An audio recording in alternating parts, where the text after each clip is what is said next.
You know Definitely your fault, Queen. First of all, King. No, it wasn't on. I didn't hear that. First of all, King. You think I'm not gonna repeat it? First of all, King. Are we live? Are we live? All right. Brent tried to blame me for something, talking about you distracted me, Queen. So I'm telling him, first of all, King. Men can't multitask, but men will down the hill that they can multitask. People who watch football so much and the life skills they picked up from football, you would think they could multitask. But no. Can't multitask to save their damn lives. But good morning, lovely people. It is Friday, the 25th of November. Welcome to TDA, the day after. Your favorite. The camera's not on me, is it? No. Why is it going to empty people? Are you all right? Brent, are you okay? Yeah. Hello? No, Brent. You're not here again. And this is why, listen, they will Brent, never. you're even mad this morning. For as long as me and Gina on this platform, there will never be a bro. What would you do? Let me just tell you guys no, that. It's true. You don't deserve it. You don't deserve You got to a earn section. these things. You got to earn these segments. They earned it. But welcome to TDA, the day after, your favorite news platform and the home of popular culture as defined by the culture. And do you know what? The lineup is littiest on Fridays when me and Gina are here. Because there's literally just me and you. Well, we're going to introduce ourselves. I'm your favorite shade queen, Mountain Royalty. I am Just Jean, the fitness queen, representing the Rascalot Black Queens. Love to see it. We love it, love it, love it. How are you today? I'm fantabulous. Short hair's back. It's back, baby. Love it. Probably for a few days. As soon as the gym enters my life again. Not a few days. You know you're going to the gym today. You go to I'm gym every not. day. Are you not? I've had the whole week off, you know. Really? Yeah. Okay. That's good. That's why it's been raining like a raining man. Oh, because you're not at the gym. I can't lie. We need you back at the gym. No, if it's going to get the sun out. I've literally taken the week off. If it's going to get the sun out. Yeah. Okay, so you can really rock this head. I hope you've got plans for the weekends. Not really. You need to be outside. I know. Find something to do. But the reason why I even thought it's because I'm not training, so I was like, I can actually have my hair out. And you can have your hair out, and I think you need to find something to do this weekend. I'm a fan. You could maybe drop you should a find look. your bed. It's to be honest. Catch up on sleep. First no, of all, do you know what? He's right. I'll be honest. He's in women's business. All I said was she needs to go at one time, just for a look. Everybody's just like, nah. It's like find your bed. Find your bed. But he's not lying though. He's not lying. To be fair, the whole point of me taking a week off was to like recuperate. But to be honest, have you recuperated? No. What have you done this week then? You know, I'm like. I've got ants in my pants. No, I took sis. When I say I took the week off, I've taken the week off. Like, you should be rested. Do you know what it is? I feel like I'm that person who doesn't know what rest means. Okay. And I have ants in my pants, so I can't be still. Like I have to ants in my pants. Literally. So I had to fight. I've like found other things to do, and then like when it got to Friday, I thought, oh my gosh, the week is gone. The week is gone. I'm back to work on Monday, and I literally have not rested. Okay. But I have a bit. In that case, then I guess Brent has a point. No, he does. To be fair, then the weekend though, you can rest on the weekend. Yeah. You got a gym shark on Sunday, haven't you though? No, not this week. Week after, so it's fine. Like, okay, so Gina Mayam. I'll rest. Don't worry. Yeah, I'm gonna. You'll be quizzed about this next week. Okay, I don't forget stuff. Okay, thanks. All right, guys. Oh, so before you came in, I was talking to Brent about bananas, as in the fruit. Okay. And I was saying whose bananas are those on the table? Because why so damn big on the table? You called it plantain. It's plantain. That is guys, massive. Look. Please, Brent, camera on Gina. Look at that. That's ridiculous. It really freaks me out. It makes me so uncomfortable. Yes. I'm not going to lie. If I'm going to a shop, I'm going for big bananas. Oh, I hate them. I go for the mini ones. The small, the really compact small, and cute ones. Yes. Nah, because then it won't satisfy me. I'll be all right. I'd rather have 2 of those than have 1 of that. Really? Yeah, it really freaks me out. So Brent was telling me about the Trinidad, what they do over where he's from. And they don't have bananas. They have figs. So I decided to Google what figs are. But they're not bananas. Figs in the UK come from something else. We have bananas. I just call them figs. Right. Yeah. So you're uncultured. And it's small. It's tiny. Is it the really small bananas? Yeah, the proper tiny. But to be fair, they have that in Ghana as well. And it's sweet. Like the really small ones. And so they're not bananas then, are they? They are. They are? So why are you calling them figs? What is wrong with you? Why do you call them figs? In Trinidad, it's called fig. But you have green fig and you have yellow fig. Okay. Let me put a picture up so people Is green fig like green bananas? Yeah. I didn't know that. Because fig's another fruit. This sounds really silly, yeah, but I'm happy you know about green bananas. Yeah. Because every time I've asked my like Nigerian friends, do they eat like green banana? They're like, what's that? No, there's green bananas and green plantain. Is that so we call green banana the green plantain. Okay, no, Do you know what I mean? Oh yeah. But they're like, I've never had that. You've never had it before, and they're like, no. No, but there is green bananas there. I've seen green bananas, and then there's also green plantain. Okay, I'm talking about green plantain because in Ghana we call that green banana. But then it's bigger than that. It's plantain. Okay, it's actually plantain. Yeah, it's okay. Yeah. Don't kill me. Making sure. It's not this. Okay, It's plantain, but it's green. That's but we the use image. That's the image. I'm never on the thing. Comparison. If you go into the live, I'm not. What's it called? Yeah, but then our green plantain, we tend to use it for thingy. Oh. But what's the picture of the yellow thing? What yellow? So the mini one is the mini bunch. Yeah, that's a comparison with the banana here. Oh, okay. Oh, okay. Fair enough. Yeah. Okay, fair. But yeah, so the green plantain in like we use for like plantain crisps. Oh, okay. So we were like, see how we eat fufu. I say fufu because that's your thing, isn't it? We like you can pound it and use it for that, or you can boil it and have it like with yam. Boiled plantain slaps. Yeah, boiled plantain slaps. Do you know what though? To be fair, I'm sure they use it for more than plantain. Just for how Nigerians people get. So if anyone comes for me, not today. So I'm sure they use it for more than that. But what I know what I would use it for is plantain crisps because it's very, very hard. And what could I possibly use this for? Fair enough. Do you get what I mean? So very good in iron though. Is it? Yeah. The green ones or just in general? The green ones. What could I eat? Maybe I would boil it. So I would boil it, yeah. What I do is I'll boil it and I'll have it with like stew. So I'll have it with like, you see the way I'd eat yam? Yeah. I'd eat it the same. Yeah, actually, I think their boiling will make sense. Because I wouldn't want to have like a soft... Are you a soft or hard plantain, babe? I feel like I'm not a soggy. No, do you know what? I'm not hard. Why is it hard? Are you alright? I love hard plantain. No. I when hate it's unripe. Plantain. Yes. Nah, man. Do you know it's not unripe like green, but it's like just a bit ripe.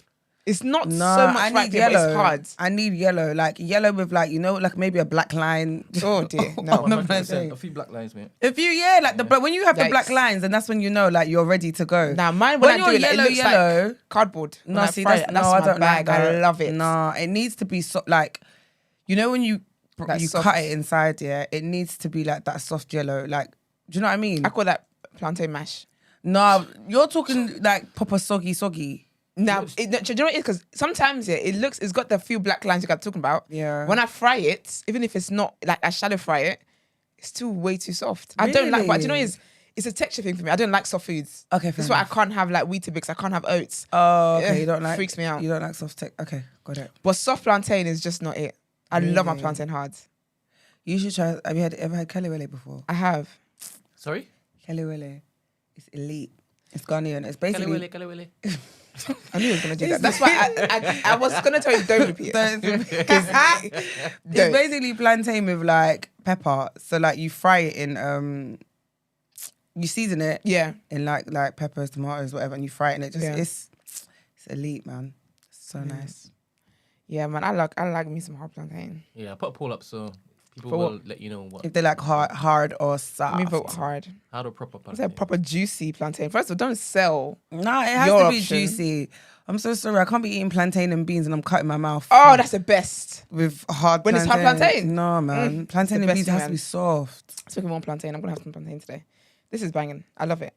But guys, before we carry on with the show, like the video, subscribe to the channel, and you can also join our community, community.thenewblack.com. It's basically like our own social media platform, and you can share all sorts on there. It's a bit of shady business on there, and then people drop information on there as well. And it's all great. It's good vibes over there. But Gina's going to be onboarded on there on Saturday. So are you on there? Yes, please. Yeah, she's on there, but she is not on there. She's there, but she's not there. Yeah, I got the notifications and I was really trying to figure it out, and I was like, this thing ain't working. I'll show you. Don't worry. Thank you. Yeah. Try to throw shade at me. Yeah, try to throw shade at me, but you can't. Like Gina says, you can't rattle the rattler. You can't shade the shade queen. It's actually it not doesn't possible. work. It doesn't. It's not possible, Brent. I hope you understand what I'm saying. Understand. Thank you. You're gonna do it again tomorrow anyway, but it's you. But whatever. But yeah, let's get into our first headlines.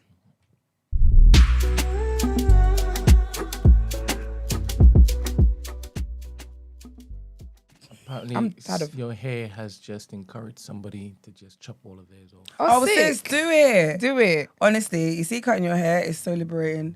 It is. I'm gonna be honest though. It's hard to maintain if you're a gym babe. If you're not a gym babe, you will flourish in life. I swear, it's so convenient. But yeah, do it. Yeah, it is a lot.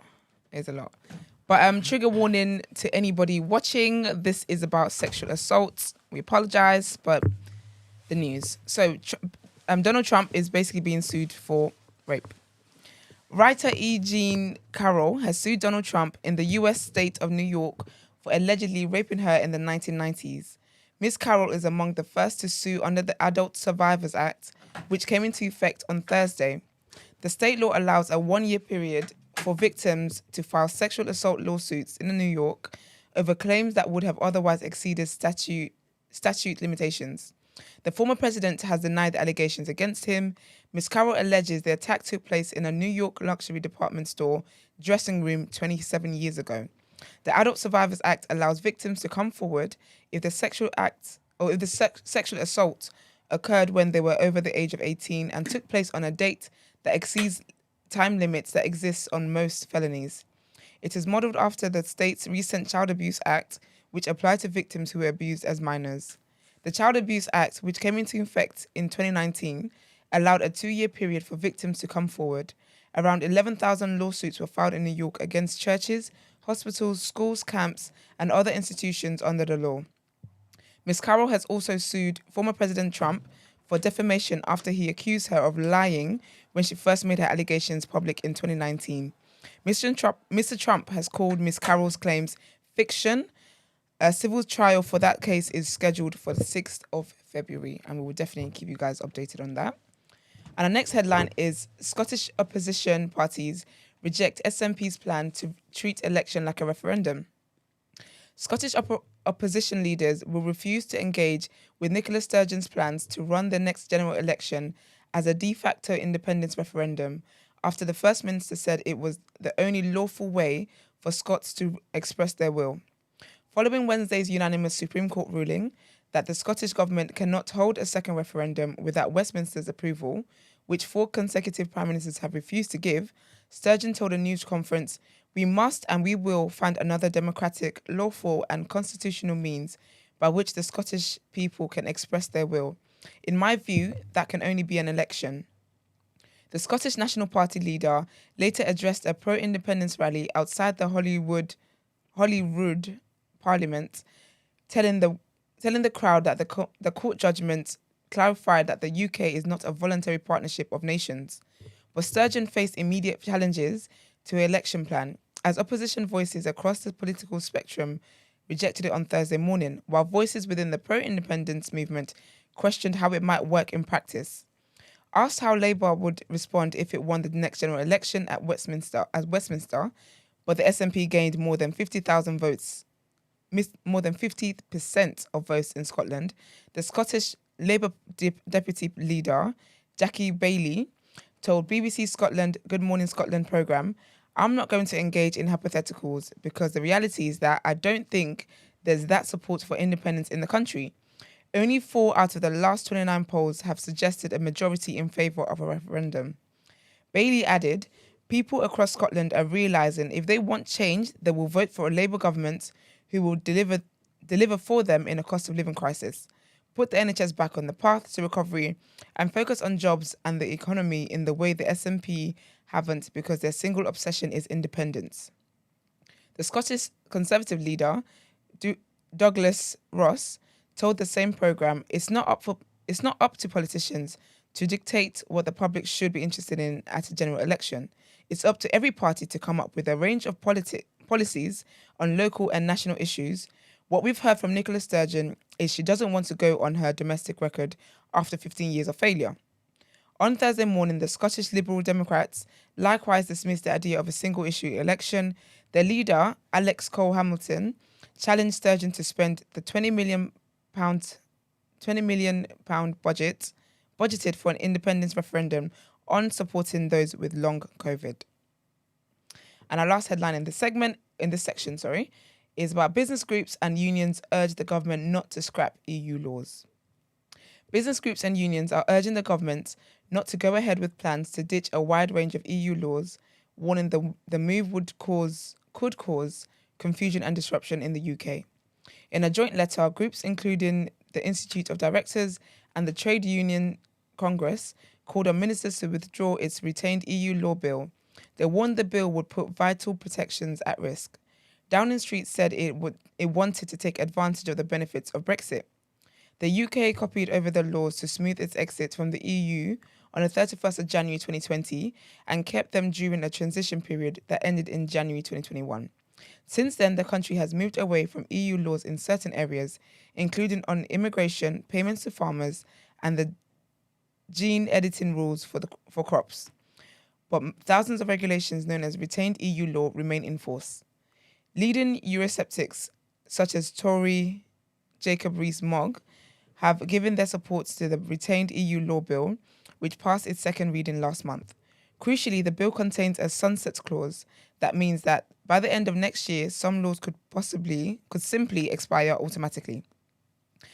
The letter, which was addressed to the new Business Secretary, Grant Shapps, said, "We are concerned that if passed into law, the bill could cause significant confusion and disruption for businesses, working people, and those seeking to protect the environment. The bill would automatically sweep away thousands of pieces of legislation and establish legal principles."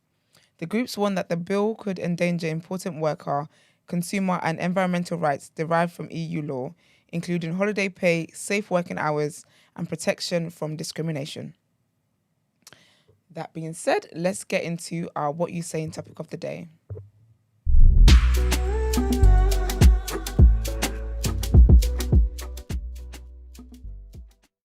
Of the day was sent in by one of our listeners, our viewers, Easy Bambino. Shout out to you.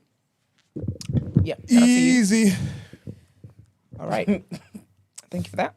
Sorry, I just thought I'll introduce myself. No, to let everyone know you're Yeah, just want everyone to know you're here. Okay. Easy. I hear What it. are we saying about these bananas? Are these for everyone? Yeah. Yeah, plantains Saying they are. Esther's got an issue with the size Yeah. though. Why? It's You too think- small for you. It's too big. It's too big. He says it's too small, you know. What are you saying? She thinks that...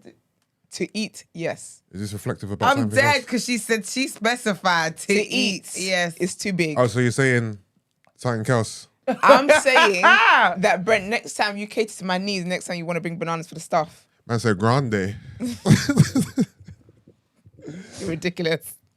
What? Hold on. I'll be saying. First of all, we're not saying anything that is not topic of the day, Yusuf. I'll be saying both though. Are we saying what for you? No, for you. I'll be saying. We're not saying anything Esther. that I'm not. No, Esther. I'm not looking at you. Esther. I'm not looking at you. You make me sick. I'm carrying on with the topic of the day. Sorry. Big up Easy Bambino. So basically, there's a list of questions and the link to help direct the topic. So you guys do call in if you want to call in 07564841073. I'm so good at numbers. That's great. But basically, the topic for today, the question for today is, can double standards ever be justified? Personally, I think yes. What is this? Trash? Is it in the trash? No, because there's no way for me to put it. No, are you right? This is so Oh, shit. childish. What is going on in this room? Sorry. Are you? No, do you know what? Why is your energy on 10 today? Because he was late. And You he literally wants to come make his in presence with known. full gusto and vim, energy, ego man. No, but you threw banana on my table, so I threw it back at you. No, but I didn't throw it on you. I just put it on the table Yeah, but because this there's is nowhere not- else for me this to is- put this- it. This is not a bin. No, but where do you want me to put it? Because I don't want to put it on here because it will go on the actual Put chair. it on top of your Costa cup. Man threw the banana on me, you know, and then dropped the iPad off my lap. It's a banana though. Doesn't matter. Also, I like the way you guys are doing the Tracksuit. I know, it wasn't walked in, planned. I It was wasn't, like, yeah, sick. I was going to talk more about the colours. Okay. You can do that too. You can do that. Yeah. So can you do it then? Compliment us. Okay, first of all, y'all look cute. Thank you. You both look very cozy. Thank you, yeah. Tracksuits. Obviously, you've got like a turquoise joint. Teal. I was thinking Teal, teal. yeah, it's And you've got obviously the brown joint. I like it, man. Cinnamon. Thank you. Cinnamon. Cinnamon. Thank you. Thank you. I know my colours, girl. I love that. I love that. Sorry. So, right. So the question is, can double standards ever be justified? I think yes. Off the top of my head, I'm trying to think of a scenario where it makes sense. But I think in some cases, yes. Yeah, I would agree with that. So if so, who gets to decide if it is justified? I think the person that's enjoying it. You. Exactly. Who else going to determine? I think even like, you know, like, would you say double standard could be like a parent telling a child not to do something that they do or did like growing up? Do you know what I mean? Oh, yeah. And it's for the good of Of the child. yeah. No, that's not double standard. That's more like I'm trying to teach you. I feel like double standard is more like if the parent says, in this house we don't drink orange juice. Oh no, we can't. Yeah, we don't smoke. But I'm smoking. But it's my house. And they'll be like, oh, but it's my house. Okay, well I'm an adult and I pay bills here because it's not my house. I can't smoke. Do you get what I mean? I think it would be something like that. Yusuf, thoughts? Yes. Elaborate, please. The answer is yes. So you're asking me, are double standards basically okay, right? Yeah, can it be justified? No, I think is it okay? It's a different conversation because people be fighting for that. Yeah, no, I think they could be justified. Obviously, you've got, societal gender roles that come into play. You've got levels of sensitivity. You've got obviously adults. You've got kids. Double standards are part and parcel of just life in the world. I believe so and as well. I've accepted them a long time ago. I don't fight against double standards. I just live in them. You're a smart man. You know what I mean? There's no point. There's no point. And I think that's my sentiment as well. I think that there are double standards in certain things, but it's just how it is. Yeah, I accept it. I accept double standards. It is what it is. Yeah. I don't have no gripes with them, to be fair. And then for you, who gets to decide if it is justified? I guess okay, let's break up the scenarios. When it comes to adults and kids, Mr. Adult. Yeah. When it comes to men and women, I feel like more so women have the final say, right? It depends what it is, right? It depends on what the double standard we're talking about is. Yeah. But for example, right, if you use one of the E-Man's examples, our short guys done out here, right? I feel like I've accepted that women kind of have free reign to kind of like, not saying it's cool, but to body shame and whatnot. But in reverse, it's less acceptable. Yeah. So you guys can cuss a short man out all day long. Yeah. But let a man talk about a woman's weight, it's World War III. The same way you can sling your penis 10,000 times. I've accepted that. I've accepted that. You know what I mean? I hear it. Yeah. But the thing is, we haven't accepted that narrative though. What do you mean? That how men can sling their penis like left, right, and centre. Yeah. And if a woman does it, she's a hoe. She's a hoe. Yeah. I feel like the girls are still fighting against that narrative. We're still out. Yeah. The girls are definitely they're not accepting it. As in what do you lot want? As in like to be able to, I guess, just be free with their body. Be free with their body judgment. And not get judged. Yeah. Just don't let no one know. Just don't let no one know. Yeah. But y'all be talking. Because men let us know when they're slinging their dick around. It's like you lot with you lot. That's how you use it. Cool. So exactly. The same way I've accepted certain double standards. Have y'all accepted? It is what it is, or do you? Not with that. I can't. With that one, I find it hard. Yeah. Because again, it's like to do with a woman's. But like this is literally none of your business. Yeah. So I think with certain double standards, I can't accept. Even though some I accept that this is just the way will. But with something like that, for me, it still doesn't make sense because. Guys will brag about sleeping around, but you're sleeping around with women. Do you? But then the women, you're sleeping. Put that down. The women you're sleeping around with, when they talk, it's like, oh, you're a hoe. But that hoe is who you slept with. So what are you talking about? But do you care about why that double standard exists? So, for example, I feel like, and I might be wrong here, but women to me are put on a higher pedestal than men, right? In terms of morality, all that kind of stuff, innit? So I feel like it's always women do better than men. And because that's not expected of you, when you do it, it's kind of like that's not what, like we expect better from women, I guess. Good for you. No one asked you to. No one asked you, and that's it, you put expectations on us that we didn't ask for. I'm just saying that's the societal construct. I get it. No, I do get it. I get it. But it's even like with that cheating, it's like if a guy cheats, it's kind of like... If a girl cheats, is what? Oh my God! I think you evil human being! How dare you? I think in society, women are expected to do better than men, and I think women are held to a different standard than men in terms of morality. Hence why it's frowned upon if a woman sleeps around because she's meant to be better for whatever reason, right? But because men are not seen to be better, it's like, oh yeah, that's expected. Men are dogs, men are trash, men are this. So no one really cares if a man's fucking bare women because no one expects anything better. No, but do you know what it is? It's all in favor. It's all in favor of you lot, though. In favor if fucking bare woman is what you desire. So it depends. But with majority of you, at some point in your life, it is what you guys have wanted? No. What, to be fucking different women? Yeah. All right. So question. You went through a phase. They come out with women craving that. You went through a phase. Question. Yes. Yeah. Do you two in this room, have you ever desired to sleep with multiple men at once? No. So this isn't, by the way, this isn't me personally. This isn't me talking about me personally. Yeah. Do you get what I mean? Like, I'm just speaking on behalf of the girls. The girls. Yeah, but for me personally, I guess I couldn't give a heck. All right. Because it doesn't apply to me. Doesn't All apply right, to so me. Yeah. Do you have friends that you know that, you know, sleep around, right? And they hide it, they're not upfront with it because they're scared of judgment from their friends, from other men? Yeah. Yeah.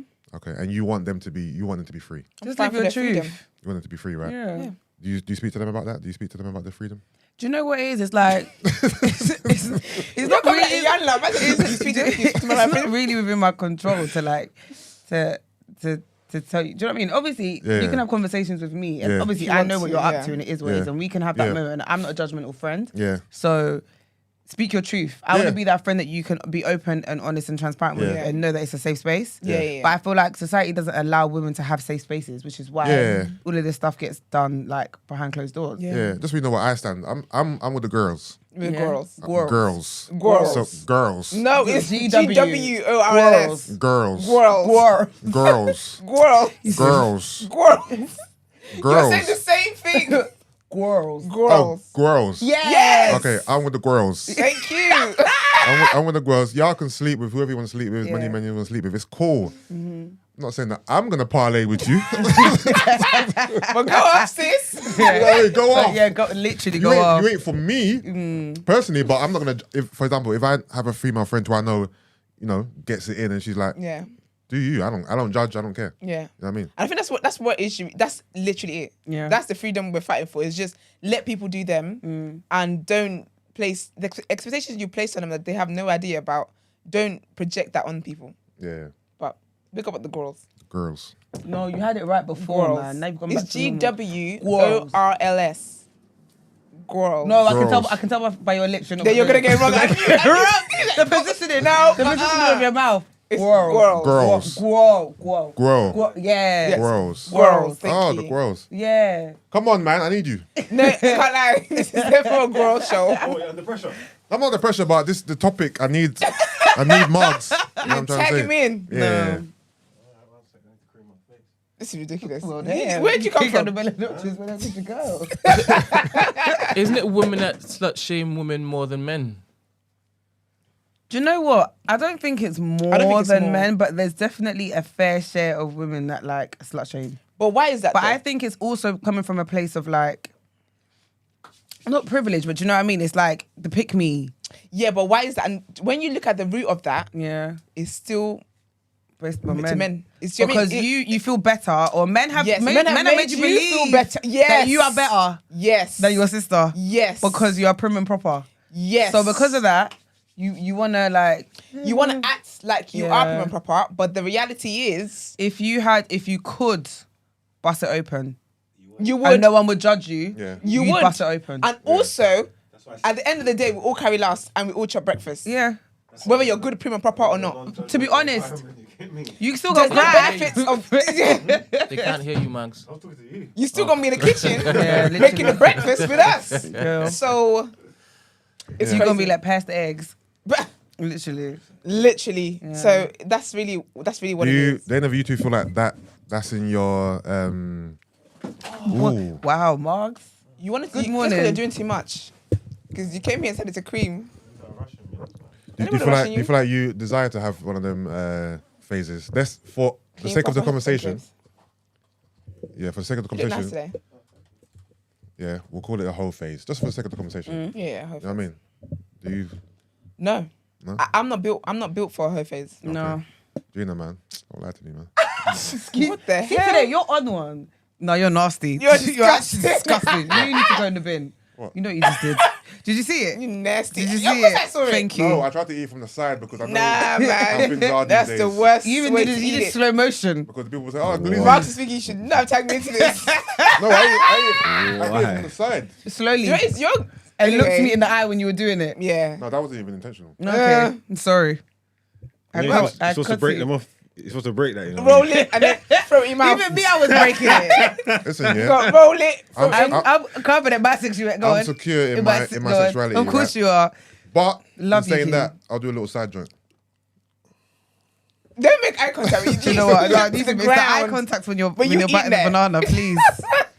This is for you, by the way. What? Nah. This is foolishness. This is what this is. Your mind. Wait, Mark, you don't like bananas? Huh? You don't like bananas? That sounds like a trick question. No, legit. No, You don't like bananas. You don't like bananas? Oh yeah, no, they're cool. Do you eat bananas? You're a big man, you know. I don't understand. Do you eat bananas? Yeah. You do? Yeah. Okay, Yeah, cool. then. What? This is Today's episode what is the hell? childish. Childish. Childish. What Get was on here. that? What was that talking about? Mate, we're talking about whether double standards can Exist, and then now we've got now we're talking about crazy scenes. All right, quickly before we move on though, can double standards be justified, or can a double standard ever be justified? Yeah. Okay, and who gets to decide if it is justified?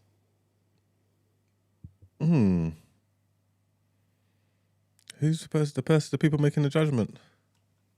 I don't know. Who's that? Um, Okay, anyone? give an example. what can be justified? Like a scenario. Yeah, a double standard that can be justified.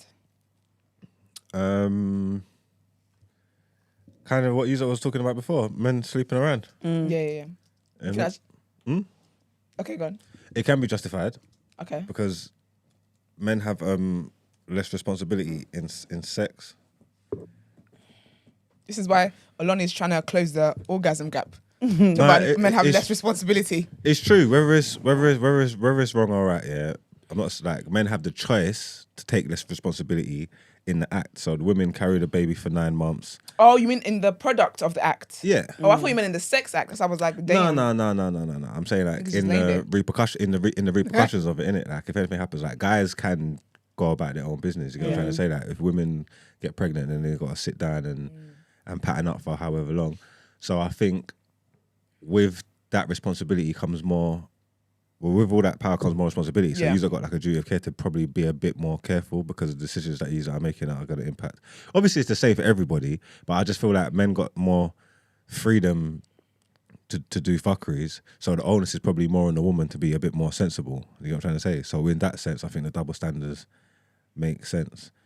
Okay. I'm not sure if that's... I get what you mean. All right, so the next question is, does historical context ever matter when judging a double standard? So, for example, like gender or race oppression. What other double standards are there?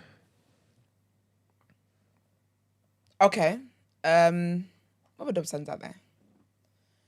I think somebody said earlier, it's seen as a bit more heinous for a man to hit a woman than a woman. Oh, to hit yeah. a man. Yeah. Yeah, but that should not be a double standard.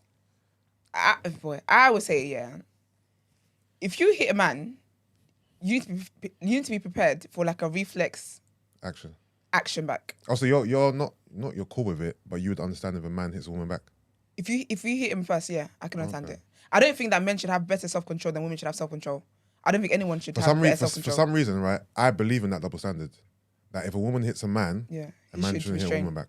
Yeah, because that's how we've been raised in society. You know what I mean, obviously there's degrees. If a woman comes at me with a knife and my life is threatened, then it's different. But if a woman hits me, I'm not gonna hit her back because I don't need to hit her back. Yeah.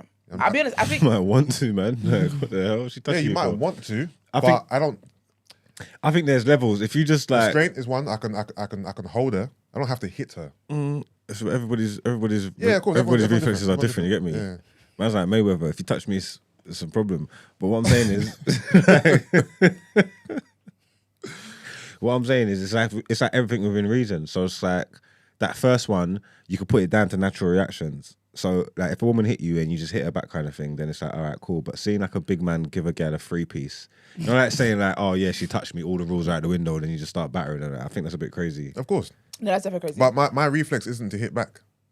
Okay. Yeah, see, but I would say to women who do hit men, because you know it's a natural thing. Someone slaps you in public, you know what I mean? It's a natural thing. So I always say that don't don't let it be so far removed from your mind that you might get slapped back. Do you get me? Don't assume that he's not going to hit you back. And so go into that with that mindset that you might not get hit back. Because then when you get hit back, it's like, oh my gosh, I'm so confused. But human reaction, some people, if you hit somebody, they don't see who it is that's there. Doesn't matter. I've got a security system there, and it doesn't discriminate. It doesn't know whether it's man, woman, dog, or child. It just knows if my body gets hit, it hits back instantly. Yeah, but and that's what I'm saying. I don't know this instant. It's just the way it's set up. No, but some people are actually set up like that though. I know, but you lot are painting it like a proper reflex, like it's It like is. No, but it is for some people though. It's fast. No, they're fast. It's But pow. There's no thinking. There's no no, but to be deliberation. honest, some people are like that. And this is why I always say, don't let it be far removed that someone can actually react like that. Because it is like that. Some people, even in public, someone pushes you like, what? Like, do you get what I mean? That is reflex. Yeah, that's different though. But it could be like, what? If you're front facing a woman and you two are in an argument and then she hits you, it's anybody. It's not. Honestly, it sounds bad, because you're obviously using a woman. But I'm telling you the way my body's set up. And if I get hit, I am striking back. Like I say, I'll have to look back at what I've done afterwards. Okay. Like, oh shit! Damn, why you do that? You get me? But it's instant. If you boom, boom. I can't help it. Okay. Yeah, like, don't touch me. Nobody. Like, just don't touch me.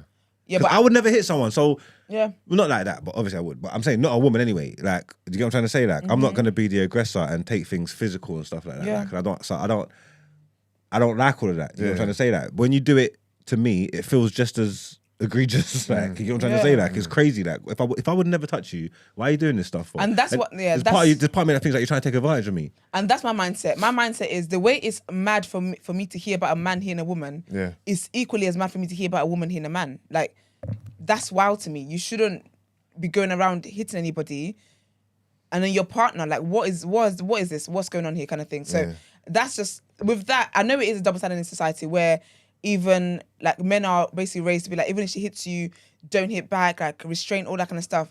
Fair, not fair, but this is what the socialized believe. But I don't. That's a double standard I can't agree with. Yeah, no, I hear you. And even in society, like for example, when a man is a victim of domestic violence, nobody really, he's mocked. No one really cares. He's made fun of. But that's the thing. 1 in 7 men are victims of domestic violence. And if a man went to I wonder what the gap is now. Report domestic violence to the police, the officer might look at him in his head thinking, "Rah, you got hit." Well, you see what they're doing in the WhatsApp groups already. They're just going to be mugging him. That's what I'm saying. Like, it ain't taken seriously at all. Someone said a good thing in the chat, Margs, in response to what you said about your reflex. Oh, wow. Sorry? So basically, So when I was in school, I did like work with like a domestic violence organization. And at the time, even when I studied actually sociology, it was like 1 in 7 men. Now it's like a third. It's like 1 in 3 men. That gap is closed, boy. Women are getting aggressive, man. Sorry, Brent. That's all right. That's mad. Yeah, they said you probably wouldn't lash back at your mother if she hit you. Pardon? They said you wouldn't probably lash back at your mother if she hit you. I feel my mum's stupid enough to hit me. No, but if you did, you wouldn't hit her back. I don't know. I've never tested the system on her. I'm saying. I'll be honest, even with that, I've seen reflex with that. I can't lie to you. It's still reflexes. I've never tested the system on her. I don't know. I'm trying not to get sucked in by the reflex. Because you know, it's like, because it's at least a push away. Like what do you think is going on You're here? still thinking. There's still a moment of thought there. It's not. You train yourself. Reflex, it's natural. You're like a striker in the box. You're not thinking. Some strikers, when you give them too much time to think, they miss, and then the natural ones just react. I don't think. Instant. I don't think you know what I'm talking about, innit, Brett? It's not that all, man. You know, if someone's got too much time to think on the ball, then they make the wrong decision. And some man's instinctive. I understand what you're saying regarding football. Well, you know, that's where you guys get your knowledge and wisdom from.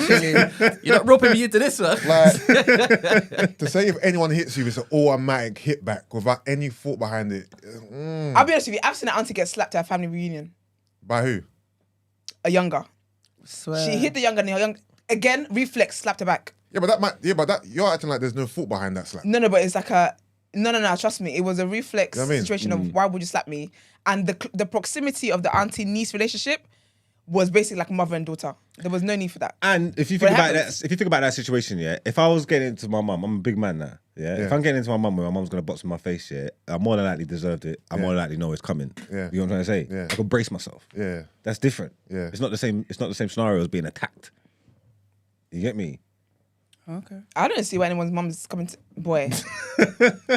I just think when it gets to a certain age, when both people are adults, it's now a fight. It's a fight now. This is why I say people brace yourself. So as a parent, you can't expect to hit your child and think this is like a 3-year-old and they're gonna it's a fight. My body just knows this is now danger. And what do we do in dangerous scenarios? We fight back. The aftermath, we'll have to have a family meeting about it. But you can't go around hitting people and then think that. So you don't have enough self-control that you hit somebody. But somehow you're hoping I have better self-control than you not to hit you back. Let's be guided. Depends who the person is, isn't it? Let's be guided. Anybody can get it. A couple of people in the chat said that, they've slapped their mum back. What, boys? Brent, I've read it. That's not what they said. You're bare jarring. People have agreed and said they've been in similar situations. No one said, I slapped my mum back. Okay. I read, I agree with Margs. I've been there. Yeah, so how does that mean? But that's what I'm saying. Margs ain't never done anything like that. What are you talking about? No, but Margs was talking about his mum at the time, innit? Okay. Hypothetically. Yeah. Well, like I said, I haven't tested the security system out on there yet, but... You'll never get to in Jesus' name. Amen to that. All right, so our double standard is always a bad thing. I think sometimes it can be. Like the example we gave earlier. Yeah. Oh, Like the body policing of women. That's a bad thing. Because it's just draining. So when's it a good Well, is that a double standard? The double standard would be that... The double standard would be that women can body shame and fat shame and height shame men and stuff and get away with it. We spoke about that. Talk about that as well. But he wasn't here. Run it by him again. Oh, God. I mean, it could be a clip for TikTok. That's what I'm saying. Right back. Just trying to throw you under the bus, basically. He wants I know. He wants to clickbait. He does that. But yeah, so we basically we gave that example and said how no, actually Yusuf, what did you say about it again? What is it about? Oh, it was about the short men. Yeah, that women say that women can body shame men, cuss short men all day long, but if a man mentions a woman's weight, it's World War III. Yeah, women can talk about their type, what they want and stuff. Yeah, women are allowed to talk about their type. Openly, just openly in public. They're allowed to talk about their type. Man start talking about their type and preference is a problem. You're anti the other side. I think men are allowed to talk about their preference. The only time what, without getting dragged? Nah. Wait a minute. The only time that me personally anyway, that I see men are attacked for their type is when they're talking about their type, but they're putting down the others. Esther, I don't agree. Do you know what? I'm that person who I feel like you shouldn't get dragged. Like if you have a preference, you have a preference. Yeah. Just as long as you're not disrespecting other people. Yeah. But that's not how it goes. I definitely don't think so. I feel like really? If a man says, if a man has a girlfriend, let's say you see a guy who has a girlfriend and she's fair skinned, he likes lies. Like it's just okay. Do you know what I mean? Like they get fair. dragged for in these times. His catalogue could be different types of. Do you know what I mean? Yeah. No, I think. Oh, okay, fair enough. I don't think. I feel like you lot. I agree. You lot don't have freedom. Why is that someone can just walk around the street or be with who they want to be without it being, so you don't like because the girls girls are hurting. It's because the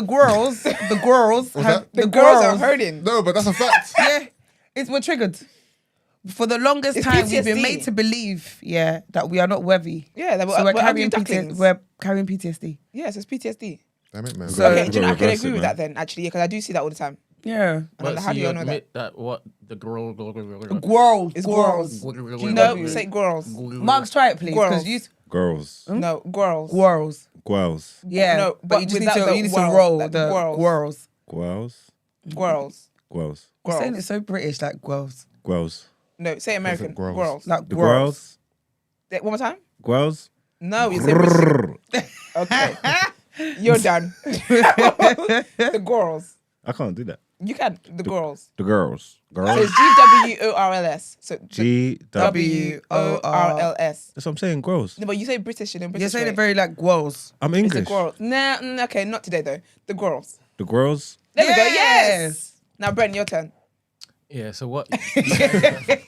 What the ladies are saying. What you guys are saying is that the triggered ones, the hurt ones, are doing something wrong. Hurt people. Yeah, literally. Hurt people, man. Oh, so that's on record, yeah? But where's the root? Put this on the record too. Where does the root? Where does it come from though? What's the cause of the root of the hurt? It's y'all. Because everything comes up to men, you know. Yeah, it's true. Damn it, man. Wait. No, because basically what I'm saying, break your neck. Hear me out. Yeah. No, based on what we said, that obviously the girls are hurting, right? Yeah. And it's because for a long period of time, we were made to believe by the men. Describe me the type of girl that's hurting. Paint a picture. She goes to watch. No. I'm talking about aesthetics. Me. Okay. I'm not hurting, but we can use me as an example. Okay, why would you be hurting? Because for the longest time, I was made to believe that I wasn't desired because I was darker skinned and. But you've been desired for the longest time now as well. So where's it work? Hello. I said the balance there. Who told you? Where's it work? Who told you? I see what I'm going. I heard the streets talk about Gina. No, that's right. But you know what? Even that, hold on. Where do you draw the line, though? All right, but hold on. In relation to what you've just said, yeah. If you think about it, though, in terms of being desired, the amount of time being desired is far less than the time spent not being desired. Live in the moment, babes. But even the desire as well. We talk about the type of desire. Yeah. Is it sexualizing type of desire or is it? But that's type of a wholesome desire. But that's where it all starts. You want your partner or whoever to sexually desire you. Surely. But the thing is, Margs, I hear what you're saying, but sometimes it's like, I'm not just an ass. I'm not just a walking ass. Like, hello, hi, hello. No, but that's more than me. That's your tools. That's what you're using the ass to get them in. But and then when you get them in, then you're going to show them how wonderful you are inside. You get what I'm saying? I get it. But what I'm saying is, let's say, for example, if a guy approaches me and he leads with just like just sexualizing me, it's an instant turn off. It's like, we get it. Okay, I've got a bum. Where do we go from here? Where do we go from here? So ain't we allowed to have sexual energy? So what happens when you meet? No, you are, but I'm saying. So it's always got to be the right person. Because what happens when you meet someone that you're sexualizing, they're sexualizing you back? That's lit, isn't it? No, but I recall a conversation. I can't remember if it was this week or last week. Ain't about me, is it? Go on. If the shoe fits Cinderella or the Air Forces fit. Anyway, right? I remember a conversation we were talking about, and we talked about how if a guy approaches a woman based off, like, say, like the sexual desire, it's very rarely does he want to stay around to find out the more that she is. Our initial attractions to each other, are all physical.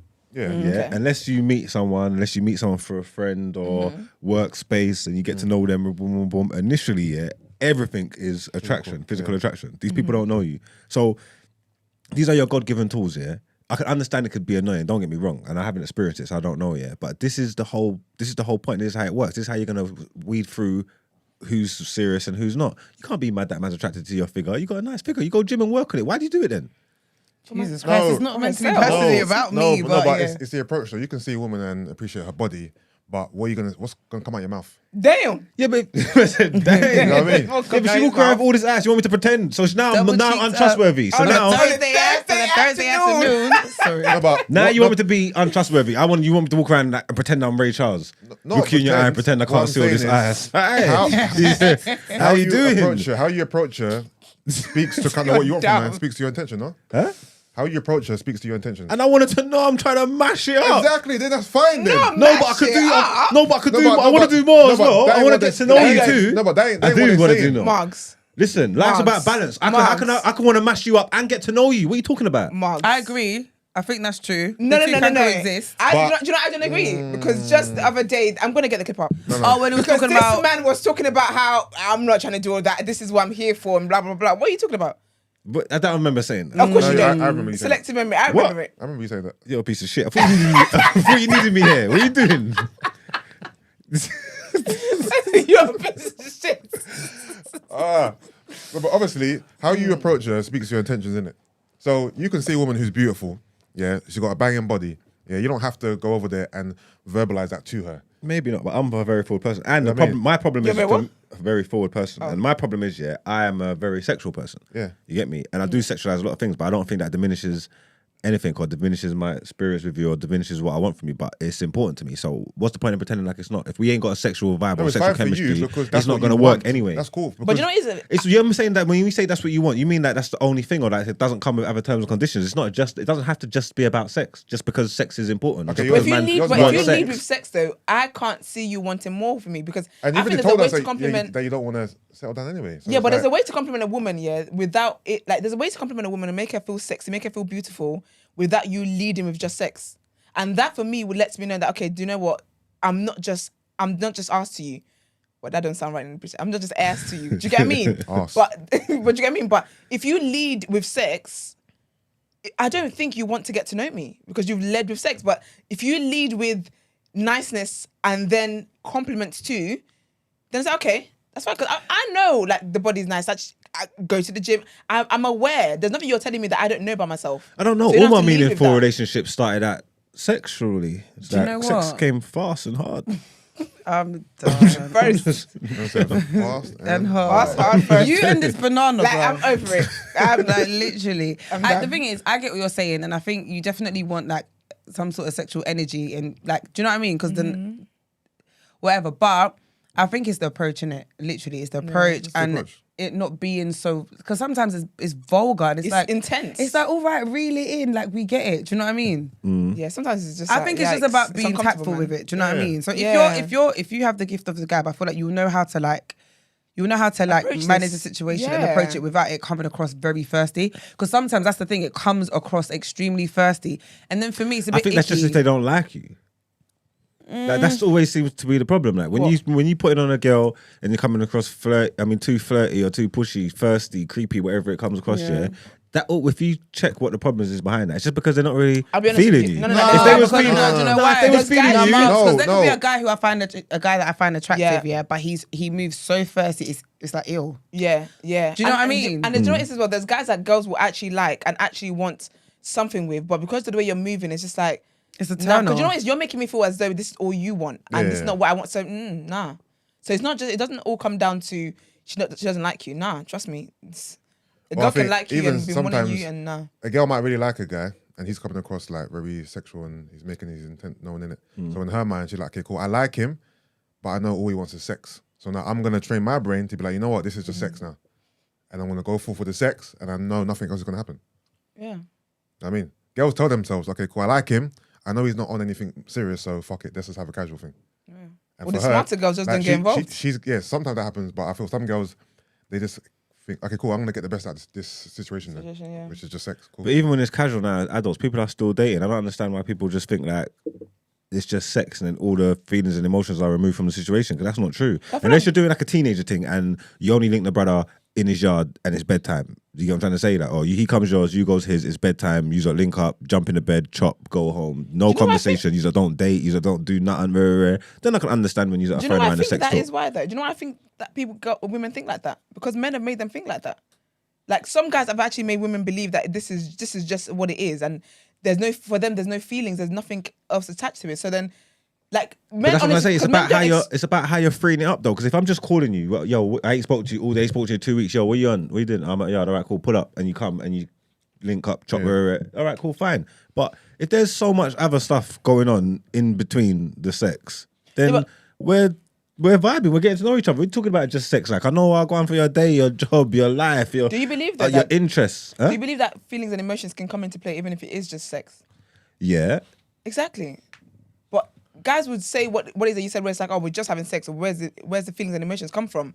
But again, you're spending time, even if you're just having sex with them, you're still spending time with a person, however often you do. That's what I'm saying. So that's why when people want to throw about, it's just sex, so you want me just for sex, I'm thinking, well, what about everything else though? Like, you're bugging me. No one thinks everything else. Guys don't advertise everything else. They just say you're just here for You're painting that a casual situation where we have sex, we link up, we chat, we have fun, and for you, that's the be all and end all.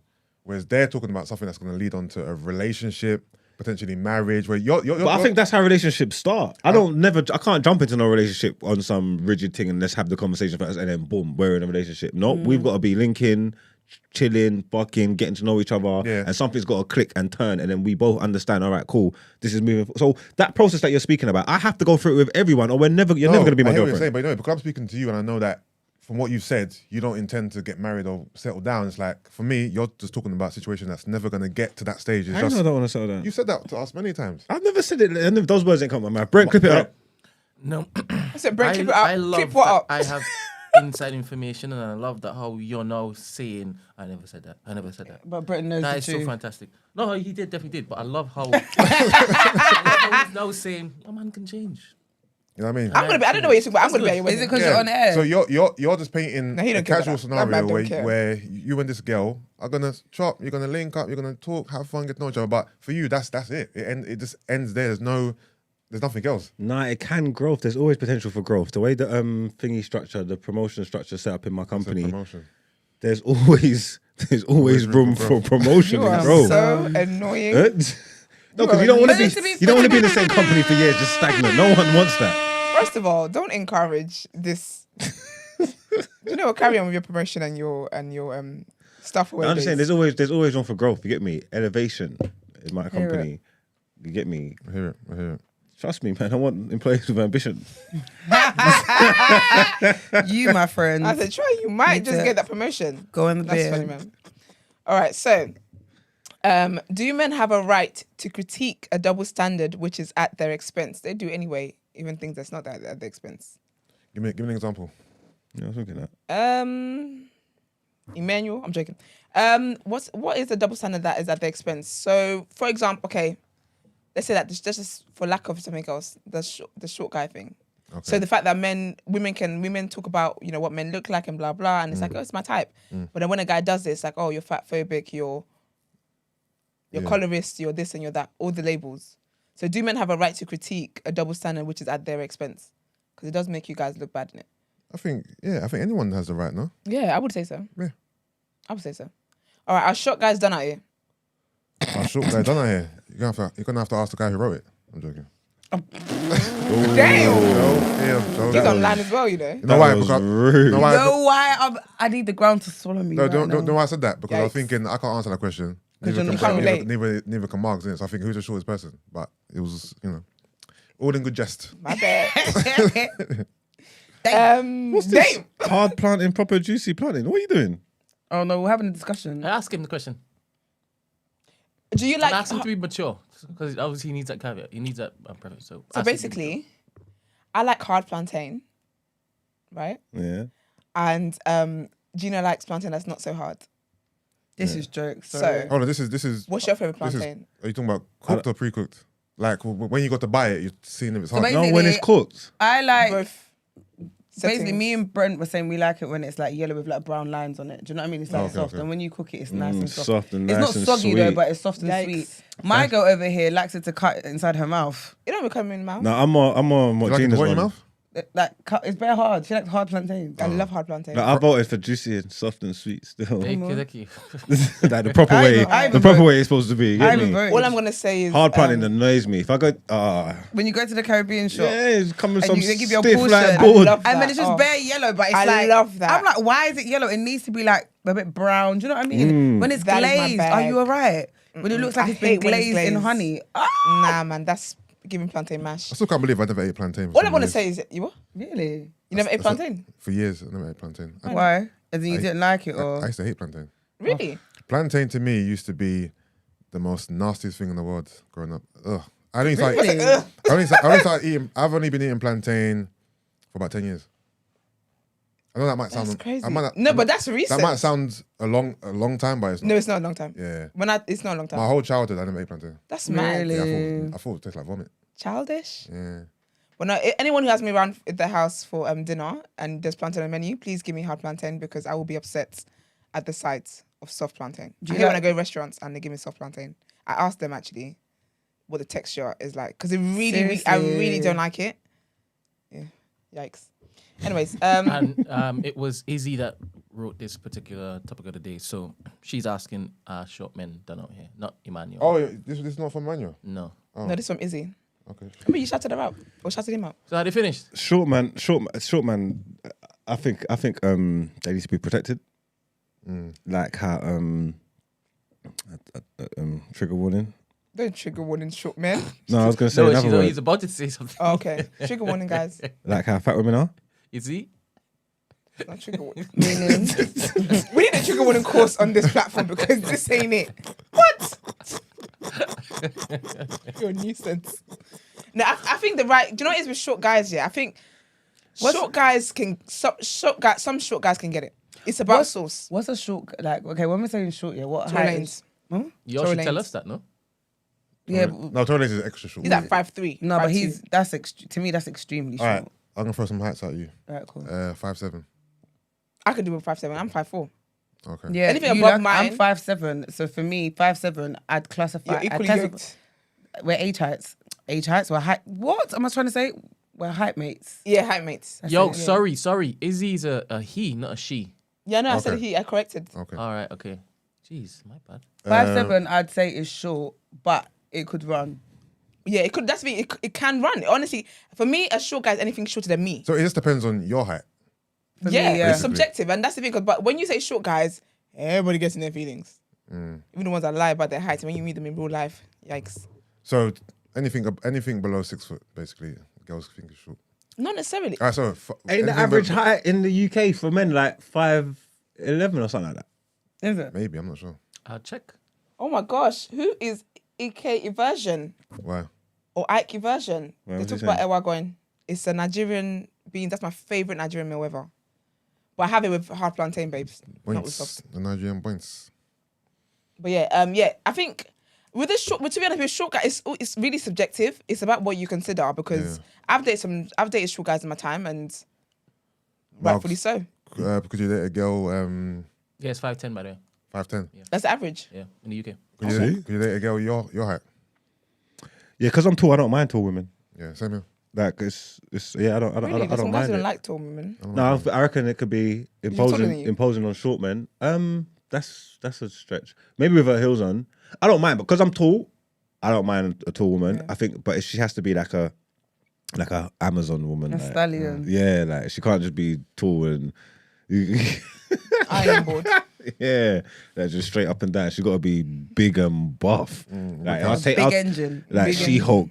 You get what I'm saying? I hear that. Yeah, I'll take it. I don't mind. Okay. Both of us tall together, just towering over the dance. Love it. I'll take that. You get me? Sightseeing. That's powerful. Yeah. But short girls love tall man. Do you know like why them that stupid little Do you short know why that girls. annoys me? Because I'm like, sister, you have so much range. Like, see, me, Like people like everybody's me, taller than you. people like me, we don't have that much range. Yeah, I think it's greedy. Stay in your. It's annoying. Yeah, I think it's greed. It's greed It is. because what you're doing is robbing the women who actually need this. Need the taller men. Literally, these times you have so many Ma'am. options. So many. Trust me. They should cap it at like, if you're like 5'3", I think your cap should be 5'7". No way. Is that what you're doing to them? 5'8". Yeah, 5'8". but I'm sorry, but I think that if you're Now you want to start short venturing in realms that I should be dealing in in. 6 feet, like, Don't be I rude. feel like when you're really, really short like that anyway, and you're managed, I just don't think aesthetically it doesn't look nice. Yeah. Look like the Driscoll brothers. It's ridiculous. What's the tallest guy you've ever dated? Sorry, I know I'm laughing. Esther? 6 foot. Okay. Yeah, I think I would. That's I the would say tallest. 6 up. Yeah. Right, you've been deprived, didn't it? Bro. Okay. I've never had a Man. 6. Uh, 6. This is going back to the whole narrative that you don't ever date your type. I don't. He knows this though. I don't date my type. That's fine. Who's gonna beat you? No, literally, I don't. Who's gonna beat you is the funniest. That's the saying. funniest thing. I love it. I love it so much. All right. Okay. So short men and they're not denying it. If you're anyway, No. never mind.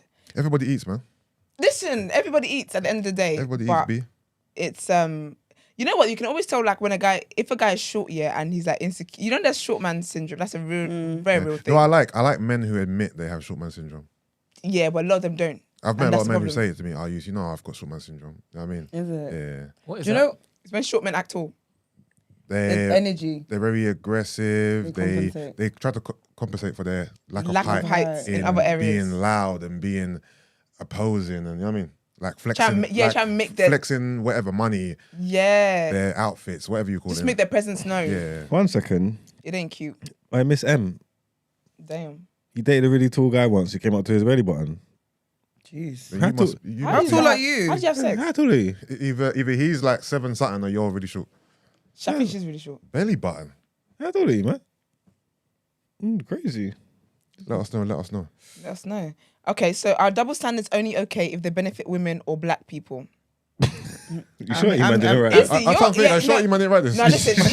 I'm 100% sure. Listen, Izzy suggested it and I feel like Iman was like, yes, I love this one. Let's go for it. No, because double standards benefits men as well sometimes, and it benefits non-black people. No. Yeah. Thoughts? Everybody else? Double standards are only okay if they benefit.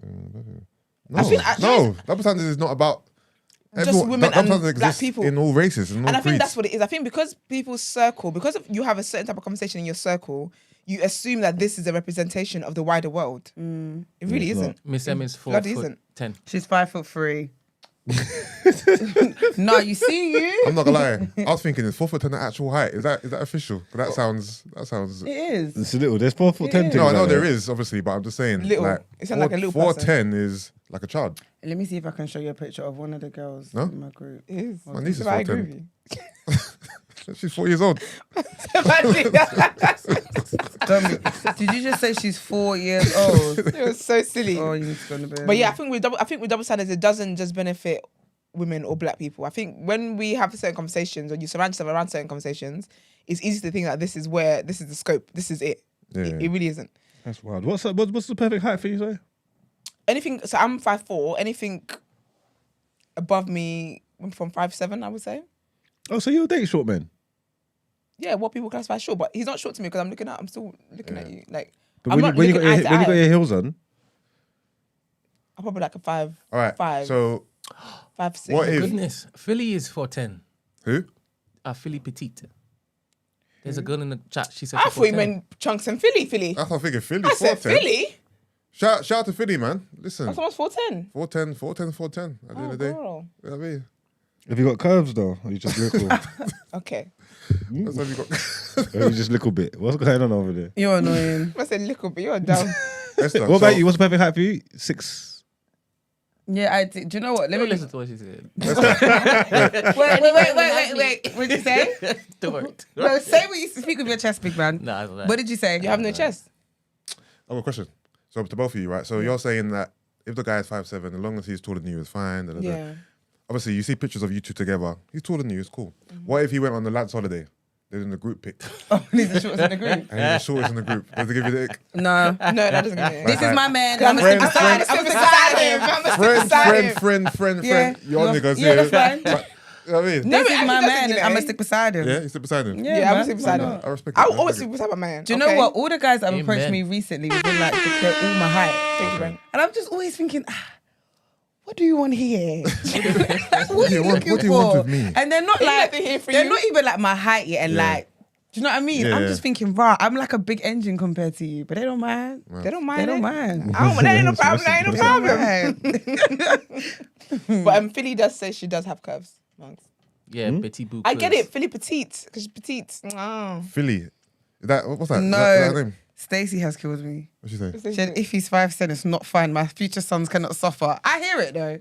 Because when you start thinking about your kids and stuff, because there's a They'll be alright. so like No, one of but- my Y'all know friends, we stick with Spider-Man, one of my they'll be friends, she's alright. really so she's like 5 foot, Yeah. and she literally only dates tall guys. Yeah. And she said the reason why she does that is because she looks at her brother and she shakes her head. She's like, No, but you know, she's like, my mum didn't do him justice, and I again. don't want that for my sons. I'm like, wow. you know, So breaking generational curses. height of places in your family. It's not necessarily gonna. Yeah, I mean, no. To be Like, fair, even me though, because my mum's short, my dad ain't that tall. Yeah. Like Georgia's short, Yeah. and then like my brother's, it's weird. Yeah, it depends. You just never know. Yeah, my you don't family's very like. I'm more concerned about my kids sporadic. being cute. Honestly, that's my concern. I look at their family chain. I look at their nieces and nephews in the then- family. No, but I'm not gonna lie. cousins. But even I've, if just in I've case. seen I've seen some parents that are like, no, I've seen a kid and I thought, right, that kid's cute. And I look at the parents, I'm thinking, how do you two make this?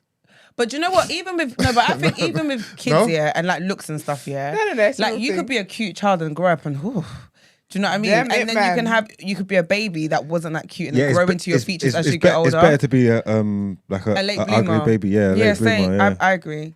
Nah, but sometimes you can look at someone's face and you know this is your forever face. You can tell, Yusuf, innit? stop it. No, you can tell sometimes. Do you know babies that find so funny? Yeah, can the I- ones that are born old. Can I ask you a question? Do you think, yeah, that when you have kids, you know if your child wasn't cute? Of course. Yeah, Like, but do you you think you'd be know. honest? And you know what I mean? You know how Yeah, like with I'll be- babies, I'll be- everyone's like, oh. No. But do you think you would look at your child if your child wasn't cute and be like, Lord, I "Damn." hope you grow into those ears. Yeah, of course you would. Yeah, of course because you would. You have eyes. No, but you know No, how but like, James, I'll be honest I've with you. never heard any. I agree No, with no, you. I agree with you you're gonna say it because- to your friends. No, but I you know, might think but that- like, No, but I Joyce, think, do you I think- think as a parent, I think there's something blinding them from seeing. I think from everything they go through and blah blah blah, they can't be subjective or they can't be objective. Objective, yeah. In seeing that this child ain't all the way it. I think they know, man. And then obviously, that cute, they know, man. They know. Cute's a weird word. Cute don't mean good looking. Like, you know what I'm trying to say? So you really? No. Cute is good looking for me when I say No, it. ugly things can be cute. Yeah, cute's not. Like, ugly little dogs can be cute. Shrek is ugly and he's cute in my eyes. Do you get what I'm trying to say? That? So ugly things can be cute. When I say cute, I mean good. I mean good looking. No, but there could be like you might not be necessarily attractive, but have something cute about you. Like, you know what I'm trying to say? That. Yeah. So like, I think people know. If you look at your baby, people know. You think so? Yeah. Yeah. I think people know. I think they look back. I think it's hindsight. I think when the child starts to grow, you start to see real beauty. You're like, wow, you had a big head when you were a baby. Do you get what I mean? It's one of those ones. Yeah. But some people are very honest though. Is that me? Yeah. I don't know. I hope I'm honest. What are you gonna do about it? I have to love this. You have to breastfeed. What can you do? It's nothing, innit? I can't label you as drowning in drip, and you're gonna be stuck in my chest. Ugly baby in drip. Drowning with drip. I'm joking. No, you can. No, but I think that makes it worse. No, it doesn't. An ugly baby in this bare Gucci. That's buttons. I think that makes it worse. Like a granddad. Yeah. But I think every parent's gonna find something cute about their kid, even if they know. Yeah, even if they know they're not the coldest ice cream in the land. Yeah, but there's something to them that I think they will generally be able to find cute. Sorry. What's that? No, I just read a comment that made me laugh. What was it? No, it was just if someone calls my baby ugly, I'm scrapping to the bone. Yeah, you can't call someone's baby ugly. Yeah, no, you can't call someone's baby ugly. I didn't say anything. I'm like, oh. Yeah, just pretend, man. It's easy. Oh, your baby's so everyone, cute. but the thing is, I think you do that. You can tell I'm lying. Huh? Like, I think people that you will naturally do that. That's so funny. No, but yeah. If you think your baby's ugly, And someone says, "Oh, your and baby's cute," you think Shut you fucking up, liar. do you think? No, wait. You fucking liar. You don't think your baby's cute. No, but I'll be honest. When I don't lie. I would just say features. Such nice hair. So small. You've got such beautiful the hair. little feet. Look at yeah, your nose. Like, oh my I'm god. just skipping the whole face. Talking about my hands are so small. Little stomach. No, you're annoying. Stomach. Like, get out of here. Your legs. That's what I do. Little trainers. That's what I do. Look at little skirt. If I look at my baby, I'm talking about their crepes. Emotional damage. I said, look at the little airbags. Nah, fuck that. I know they're better in the size. This is so cute. My baby's in the mud. But wouldn't you appreciate your brethren just looking and saying, rah? Nah, don't do No. What are you? that. No, don't do that. Say rah what? Get out of my house. Rah. Don't What, in a rah, bad my way? baby. No, well, that couldn't happen to me because Like, I raw only make what? nice babies. So Period. I wouldn't Get out of know. my house, though. Don't But do if that. you got, I'll tell someone if I see a baby got a big head, I'll be like, God damn, we could have hit on him. I'll be like, he got a nose on him, innit? And this is it. This is I what think I'm the saying. nose is the scariest part, you know? You're fine with doing it, but not to yours. You know how Africans was say that your true, beauty is your I could beauty in your see it. nose. This is what I'm And saying. I wouldn't mind because it's facts. But I think it's different with family. So, I don't want Oh, family. anybody. Oh, yeah, for family. Be example, honest. if my nephew came out with a big head, I'd be like, Halima, bro, he's got a big head, innit? You know what I mean? Halima, are you listening, please? I'm like, Because your he's brother don't got a ring. big head, but I'll say, right, he's got a big head. You know what I mean? But that's a family, innit? Family, I'll do it. I don't want my family saying anything to me. Shut up. Is it? No, that would be No, last I don't mind actually. I feel like with I mind. my niece, with one of my brothers, all his kids were big engines. Yeah. Like proper big when they came out, and they still are. Well, now they're like really slim, but like Okay. we always like we not made it a joke, but But we you like just hey, pointed it out. Boosty. Yeah. Like just do you know what I mean? Have you? Literally. Nah, man. It's just awkward, man. This is how you train people your babies. That's all. But okay, so does accepting a double standard mean you have a victim mentality? What? Jeez. Izzy, what happened? What happened to you?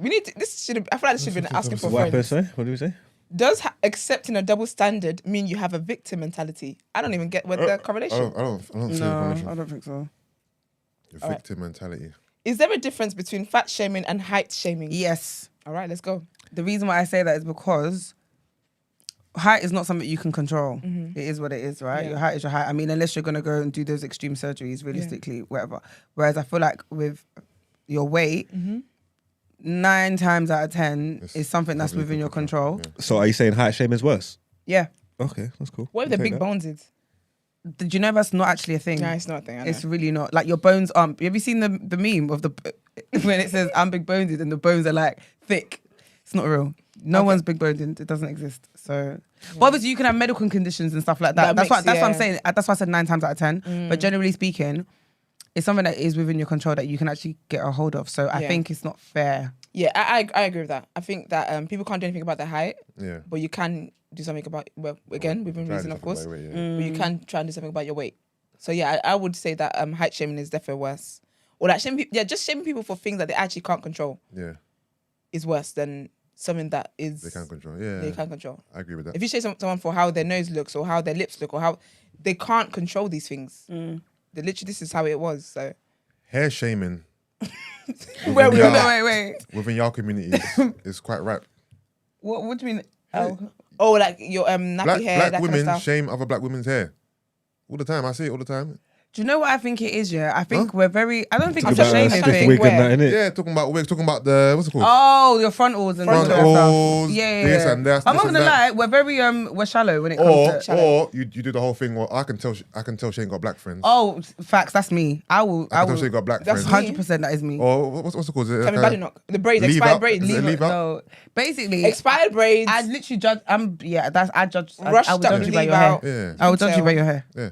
Yeah. What are expired braids? Expired braids. Like you know when you can tell that braids are her overdue to be changed. If you her bedrooms are Google oil. that Tory MP. Yeah, you can just Case tell, in man. point. You just know. Yeah. I think what's the equivalent for guys? As in what the The guys Hairlines, shame about? bald. You know how like in your little Bubble. echo chamber. Yeah, I feel like guys with hairlines like to shame other guys. bald guys. Yeah, or run joke. A little bit, yeah, a little bit. Those jokes ain't real, man. I think that's some To insecurities. he who has no. Yeah, but- He who has no I'm hairline, joking. it is real. I'm not a part of the don't. No, get but we can. triggered. I don't get triggered. I Don't can get unpack triggered, don't get it. triggered. I can unpack it because obviously there's certain men with no hairlines or bald man that are damn bad. You get what I'm trying to say? But obviously, I'm here to dispel the myths. Just let you know What's the that. myths? Huh? What's the myth? We're up, man. I ain't, obviously not we as French because some of you are basically Yeah. The less hair on my head, Yeah. puts more Emphasis on your face. emphasis on my face. Yeah. And it's a nice face. Bold suits you though. You get me? Yeah, bald is your I look. can imagine you with hair. To be fair, I told you so. I've never really had hair like that anyway. I But can imagine you with hair. But I think that's the infighting thing. I think you're trying to put man down, trying to make man feel lesser than because you've got hair and thing. But at the end of the day, it's not really doing anything. No, I'm not a part. I don't shame bald men. I'm on my way out.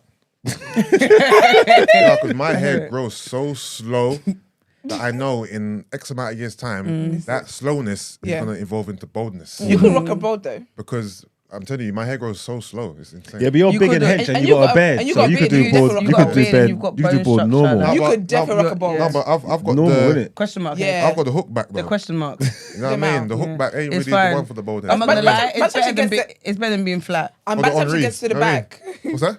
by the time she gets to the back, she will really like you for the front. Okay. You'll be alright. It's fine. You're alright. You'll be fine. You good? All right. Say nothing. All right. What else is there? Is there a difference between race, complexion preferences for a woman and money, height preferences for a man? What do you mean? Like, are they comparable? Like, I don't know. I don't think so. is that what you're saying? Are they like the same thing? I think, do you know what we should Is there do? a difference Someone makes a topic of the day suggestion. Can they send a voice note in, please, to walk us through these? Because obviously it makes sense for Izzy, but I'm not seeing the comparison. So is there a difference between race, complexion preferences for a woman I get and it. money, height preferences for a man? So basically, you know how like women will have a type or a preference in regards to height and money. I want my guy to be 6 foot with X amount of money in his bank. And then a guy would be like, I like a girl who's thick or I like light-skinned girls. Okay. Do you get it? Okay. So that kind of parallel in our different worlds. You see how, for example, if a guy has a preference about skin tone and physique, it's World War III, right? You can't say that you can't have a preference.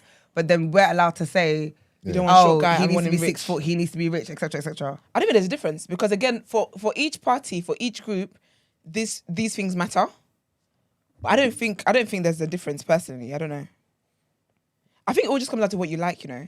But the reality anyway, all these things that we do online, everyone's just talking because when you see the reality of what people are dating, it's not what you've been giving speeches about your dating. Let's just be honest here. I don't. This whole money, man. A lot of you are paying your man's bills. So let's be guided here. O2 bill on that. Boy, sim only and all. So Sim only. do you know what I mean? So yeah, I don't think No, there's it's a true. difference. A lot I think of- it's all cap. A lot of people, men and women, don't live their raps. The things they tweet about, the conversations they get involved in online, when you know people personally, you're like, why are you online lying about your life? Why are you lying? Relax, man. Even do you remember the other day when that guy tweeted? I think we talked about it. That guy tweeted about, oh, girls should look like this, blah, blah. And the girl said, first of all, I know what your wife looks like. Yeah. Take this tweet down. That was mad. The worst thing I is, can't believe he took it down. My man took it down, punched him in the throat. He took it down, confirming that his wife ain't it. No, but remember, I didn't agree. I didn't think that was. You thought that was because it. I thought he it didn't was just want protecting. Yeah, because it's passer. like, I'm sorry, but if that was me, and you let it run, me and you are beefing like for time, because I don't get why I'm catching a stray man in my own business and now my picture's all over the internet because you wanted to get into a little girl's business. No, but that's because she ain't it. Because remember, because even if she was it, this is my point. Like I shouldn't be, even if I was it. But the girl wouldn't post it if she was it. But that's the girl's only making the threat because the girl's seen the picture and knows she ain't it. But are you not getting my point though? I get what you're saying. Yeah. But I'm saying, regardless, if that was me, I don't want to be catching strays, regardless of whether I'm it or not. Of course, you don't want to be caught up in the whole online thing. So regardless, delete the tweet. I'm saying my man should delete the tweet. Because I don't get why you're even getting involved in little girls' business. I'll be honest with you, what I've come from that situation, either way I'm beefing you. If you take the tweet down without at least saying my wife is beautiful and blah, blah, do some kind of counterback, I'm fighting you. If you let my picture be running around circulating the internet, I'm fighting you.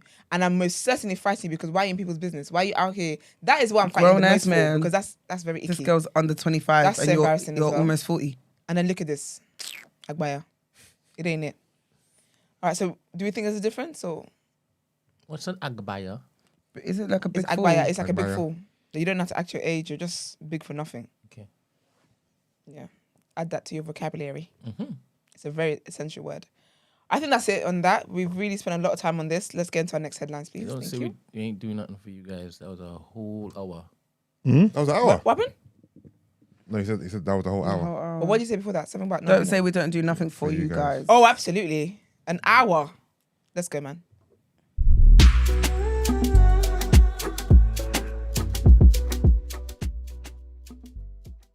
So, UK net migration hits its highest figure ever. The UK net migration hit 504,000 in the year to June, the highest figure ever recorded, the Office for National Statistics, ONS, estimates. The rise is driven by people arriving legally from outside the EU and the resumption of post-pandemic travel, reception of Afghan and Ukrainian refugees, and people from Hong Kong are other factors. The government has promised to cut net migration, the difference between the numbers entering and leaving the UK. Today's figures will intensify debate over the role of overseas workers into the UK economy and wider labour markets, weeks after Home Secretary Suella Braverman said she wanted to resurrect a repeatedly missed government target to reduce net migration to below 100,000. That aim, set by former Prime Minister David Cameron and supported by Theresa May, was dropped by Boris Johnson, who said he would reduce the level while ensuring businesses had access to the skills they needed. Downing Street insisted Rishi Sunak wants to bring overall immigration levels down. The Prime Minister's official spokesman said, there are some unprecedented and unique circumstances which are having a significant impact on these statistics. The Prime Minister has said he wants net migration to reduce. He has not put a specific time frame on that. Our next headline, trigger warning, guys. Not sure which one, but trigger warning. We knew this before, but now even the police chief has admitted. Commissioner Sir Mark Rowley has said some 3,000 metropolitan officers cannot be fully deployed due to misconduct allegations or health issues, including about 100 who are not trusted to speak to the public. He said about 500 officers of the 3,000 were suspended or on restricted duties. Sir Mark told the BBC he lacked the power to sack them, which he described as perverse. As reported previously on TDA, he has been calling for more changes in the rules of sacking officers. He told BBC Radio 4's Today's programme, I have about 100 officers in the organisation who have very restrictive conditions on them because, frankly, we don't trust them to talk to members of the public. And it's completely mad that I have to employ people like that as police officers who you can't trust to have contact with the public. It's ridiculous. He told presenter Nick Robinson he was unable to throw them out of the force due to restricted powers available to him. He said, we are looking at whether we've got any new legal levers, but on the conventional approaches, but we can't. It's perverse, isn't it? Sir Mark also confirmed reports he'd employed some 3,000 officers he cannot fully use. Many, he said, had legitimate health issues. However, he added, there's over 500 who are suspended or restricted because of misconduct investigations, and there's too many who have restrictions that we need to get tougher on, because that's more than 10% of my workforce who I cannot fully deploy. So Mark, who took over as head of the Met from Dame Cressida Dick in September, has vowed to renew trust in the force after a series of scandals involving some of his officers. Most notably, the force has been criticised over the murder of Sarah Everard, trigger warning, who was raped and killed by serving officer Wayne Couzens in March 2021. That was last year. In October, the Met set up an anti-corruption unit to root out criminal colleagues within the force. All right, and the last bit as well, also trigger warning. This is about child pornography, child abuse, and paedophilia. Heavy, sorry guys. So the people want to cancel Balenciaga. The renowned fashion house Balenciaga has become embroiled in a row with a photographer after they threatened to sue him for shooting a campaign featuring children holding X-rated teddy bears. The cuddly toys featured in the Christmas campaign are scantily clad in bondage gear, prompting calls for a boycott on social media. The brand's plush bear handbags feature in its Paris Fashion Week Spring-Summer 2023 collection. Balenciaga issued a full apology for the campaign, saying it strongly condemned child abuse in all forms, and added that it was suing those behind the set, which it said included unapproved items. Shot by Gabrielle Galimberti, a renowned photographer, the gift shop campaign was intended to be a statement on the giving and receiving of gifts, inspired by Galimberti's own Toy Story photography series. In response to the threat of legal action, Mr. Galimberti told Newsweek, I am not in a position to comment on Balenciaga's choices, but I must stress that I was not entitled in whatsoever manner to neither choose the products, nor the models, nor the combination of the same. In the incriminating photos, the bears can be seen wearing collars with padlocks, fishnets, and leather harnesses. In one, a child is standing on a pink bed holding a teddy bear, wearing a fishnet top, collar with lock, and ankle and wrist restraints. The campaign prompted social media calls to hashtag cancel Balenciaga. On TikTok alone, the hashtag received over 105,000 views, with most of them attributed to content creators explaining why the holiday campaign was deplorable. Balenciaga said, we sincerely apologize for any offense our holiday campaign may have caused. Our plush bear bags should not have been featured with children in this campaign. We have immediately removed the campaign from all platforms. We stand for children's safety and well-being. That's that on the headlines. Let's get into word on word. Did y'all see the pictures? I did. I didn't. That is ridiculous. so bloody wild. Can I be honest, yeah? It's bullshit. It's all over the internet. Google it. You know, with Balenciaga coming out to say, oh, we're so sorry, like, we're sorry, we're going to investigate, yeah? It's like, realistically, like, guys, come on, like, this campaign had to get approved. Like, once the photos were done, yeah, you sat with your team and do you know what I mean? You discussed the rollout. You like, launched it. You're excited to launch it. Like, what are you talking about? Shut the fuck up. Like, you knew what you were doing. Exactly. Like, kids doing the BDSM thing. Yeah. Mm-hmm. And they're acting as if that they hired the photographer and they said, okay, you put it out when you're ready, when all the content is done. And you're blaming it on him. What's the thinking behind it? What was it? What are they doing? Basically, they're trying to be honest, I don't know, man. I don't really care. They're pushing child pornography, sexual abuse, child abuse. And there's a case. What's the case thing? The case papers. Yeah, and on another one of the pictures, there's like a case. There was a bag that was on top of a series of papers, and it was about a court ruling that was talking about virtual child pornography. So it was all kind of put there deliberately and just pushed as a campaign. And they're now basically saying, oh my God, we didn't know. You didn't know. Okay. What is this? Get out. So the actual theme of it is child pornography. What can you see here other than that? Why the picture looked far? I just see some kid holding a little teddy bear, but all the extra stuff you're talking about. Yeah, anyway, this is crazy. I don't know. Yeah, they're not here candidate, to be honest. I would like you to read up whilst it is that you're doing nothing else whilst everything's happening. I'm not doing nothing else. I'm reading up. You got a teddy bear dressed in BDSM gear. And they've obviously removed all of their. They've deleted everything. On their Instagram. Like, you literally, everything's gone. Yeah. But I just thought the internet remembers, boy. Do you know what it is though? Even if the internet remembers, let's be honest, guys. nothing's gonna happen. Yeah. Like they're not gonna get cancelled. Balenciaga, like, I'm over it, man. Even us talking about it is jarring. You're gonna give up your Balenciaga stuff? Huh? You're gonna give up your Balenciaga? I'm not. I'm not gonna sit here and lie. That's what I'm saying. Do you know what I mean? Nothing like, I'm not. There's no consequences of their actions. The same. Do you not remember before when Gucci did that whole thing and with the gollywogs? And, we're cancelling Gucci. Yeah. Okay, it lasted for how many minutes? Please, my dear. So, honest question though.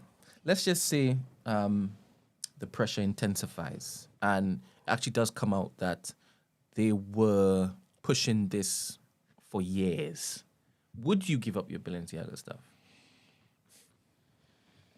What would it take for black people? I mean, in that situation, I would, because every time I see, I'm gonna be triggered by that. In that instance, yeah, probably.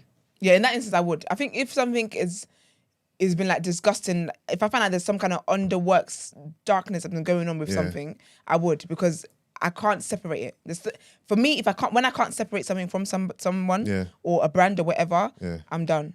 Yeah. And this is why I have to ask Gina, this particular campaign with this massive global brand, how many eyes did it go in front of before it was greenlit? So I'm certain that certain higher ups were fine with this. Of course. So does it not speak to the culture of the company? It does, but do you know what it is with me? I'm not gonna, like I said, I'm not gonna. It's not like I don't care, but you've paid for your goods. It's not even that. I just know that I'm not gonna go home and burn my Balenciaga or put it in the bin. I'm just not doing it. Yeah, no, I'm not expecting you to. Do you know what I mean? So the same way people still listen to R. Kelly after all these allegations, it's like, could it have been easier if it was related to a black child standing there with the little... But look at the H&M stuff. No, not H&M. I'm just talking about Balenciaga. No, but I get your example. Yeah, but I'm saying the example. No, because you're trying to say, what if it was black children, right? Yeah. And I'm saying when the H&M stuff happened and they did the whole, calling basically had the black kids wearing cheeky monkey. Call his monkey in the jungle. Yeah, so we didn't black... No, I'm just talking about Gina and this particular example of Balenciaga. I wanted to know what the threshold was for her to say, yeah, I ain't rocking that anymore. Do you think if everyone was doing it, you would? For example, if you knew you walked outside with a Balenciaga bag, you would be looked upon, you'll be cast, you'll be heckled, like you'll be abused. If you knew that would be the case, would you stop wearing it? Yeah, probably. Yeah. But also, I don't believe they're going to get cancelled. I'm just asking the question for conversation's sake. I know it's not going to be a case where, let's ban Balenciaga. Niggas are going. People might be intentional with not buying Balenciaga moving forward, yeah. But their current cropper stuff, they're probably still going to rock it. Yeah. Yeah. Cool. All right, let's get into Word on Road.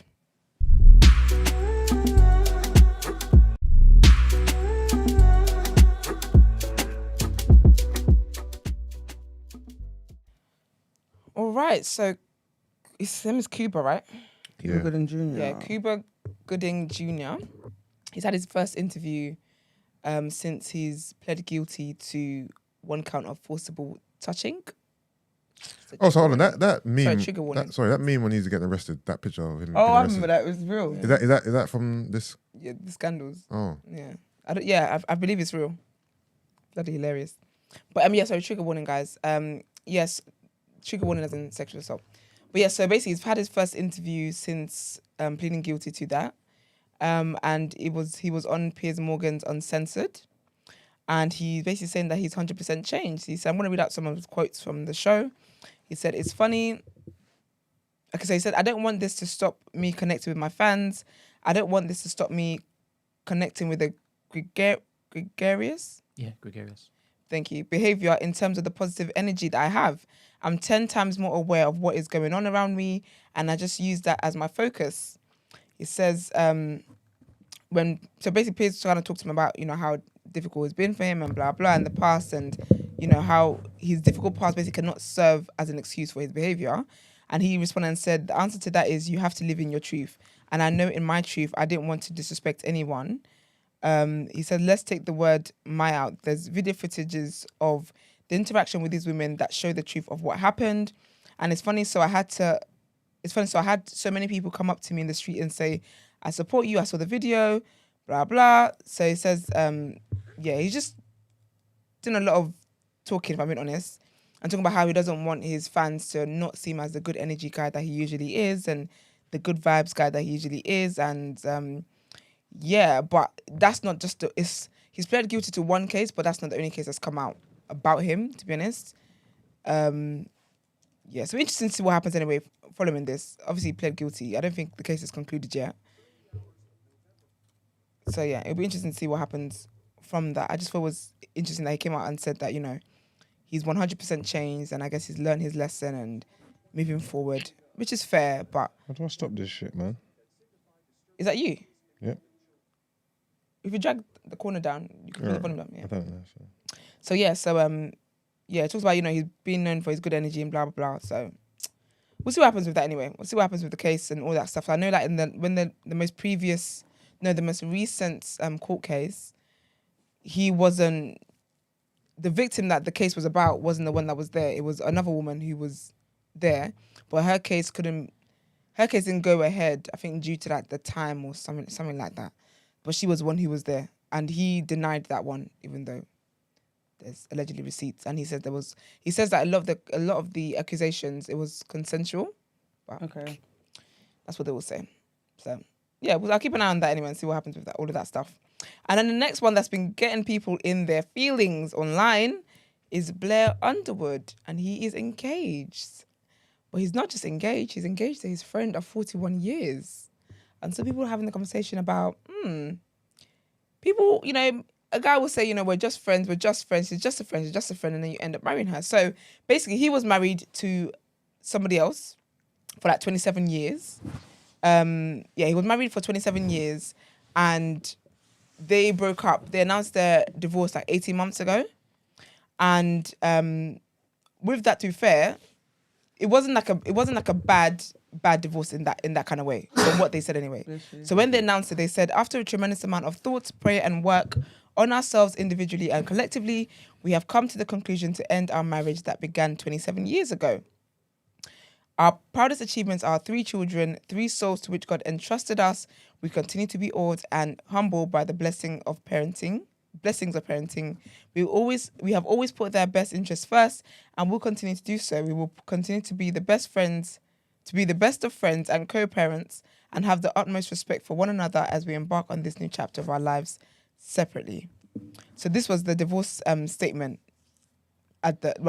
for his first wife, basically. And then he's engaged now to his friend of 41 years, Josie Hart. And they had a red carpet appearance recently together, and he put it up on his Instagram, and his caption says, "My personal highlight was walking the red carpet with my new fiancée, Josie Hart. The most amazing, brilliant, beautiful, hilarious, thought-provoking and insightful person I know who continuously lives life out loud. The future is crazy bright, girl.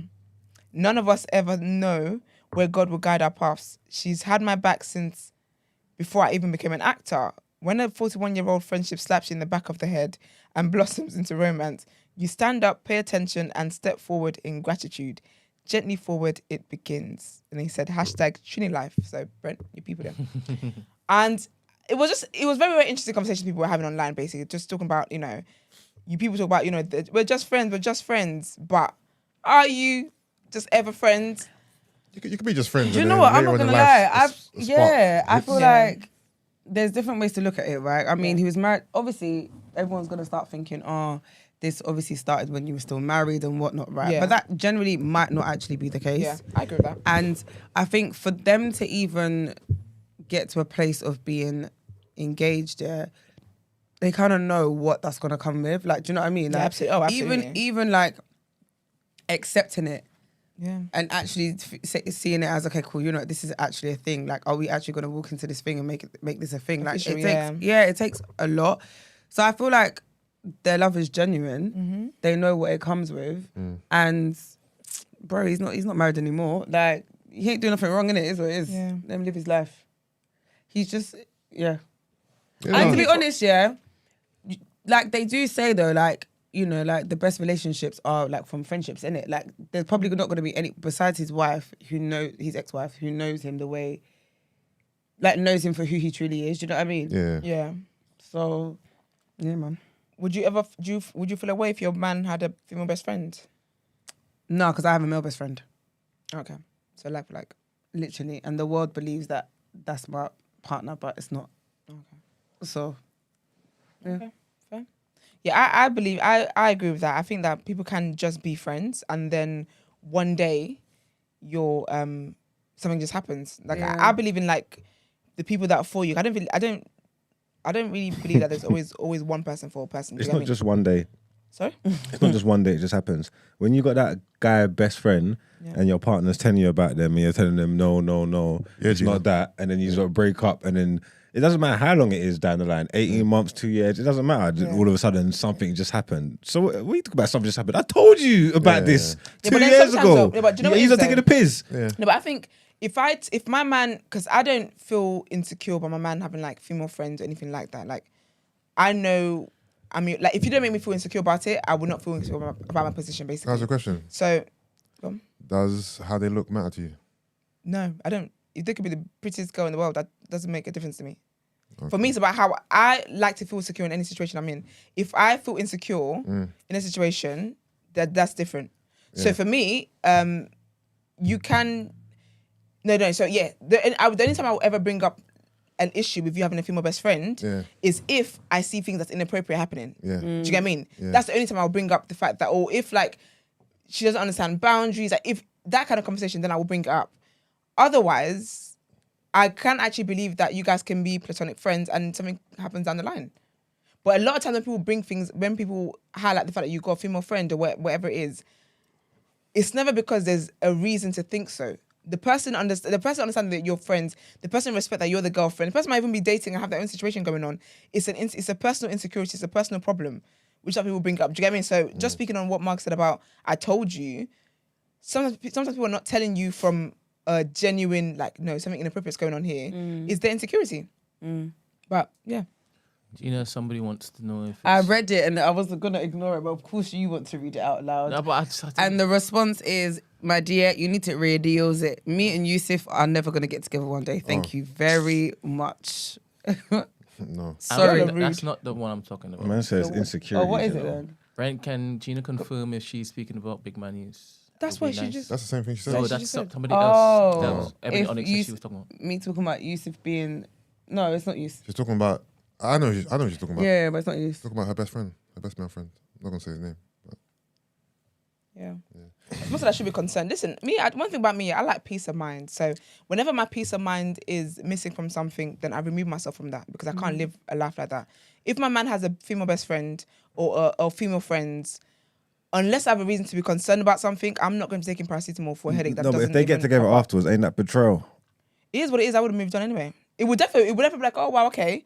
But again, if when we were in a relationship, there was nothing key to suggest there was anything inappropriate going on. That's not. Quite honestly, it's not my business. That's not fair. Like everybody's it's got fair to me. That's my business. No, because sometimes people can see things that you can't see for yourself. No, but that's what I'm saying. So no, but I'm speaking to me being in this situation. Yeah, but the if man their partners, I'm not with anymore, you can't tell a man he's got insecurities because he can see what's going on. Because and use Ray Charles oblivious to it. You talk about I'm insecure. I can see it. And then 18 months down the line, you got with the brother. So all this time he was making me out to be some idiot. But the thing is, sometimes though, again, for me, you need to.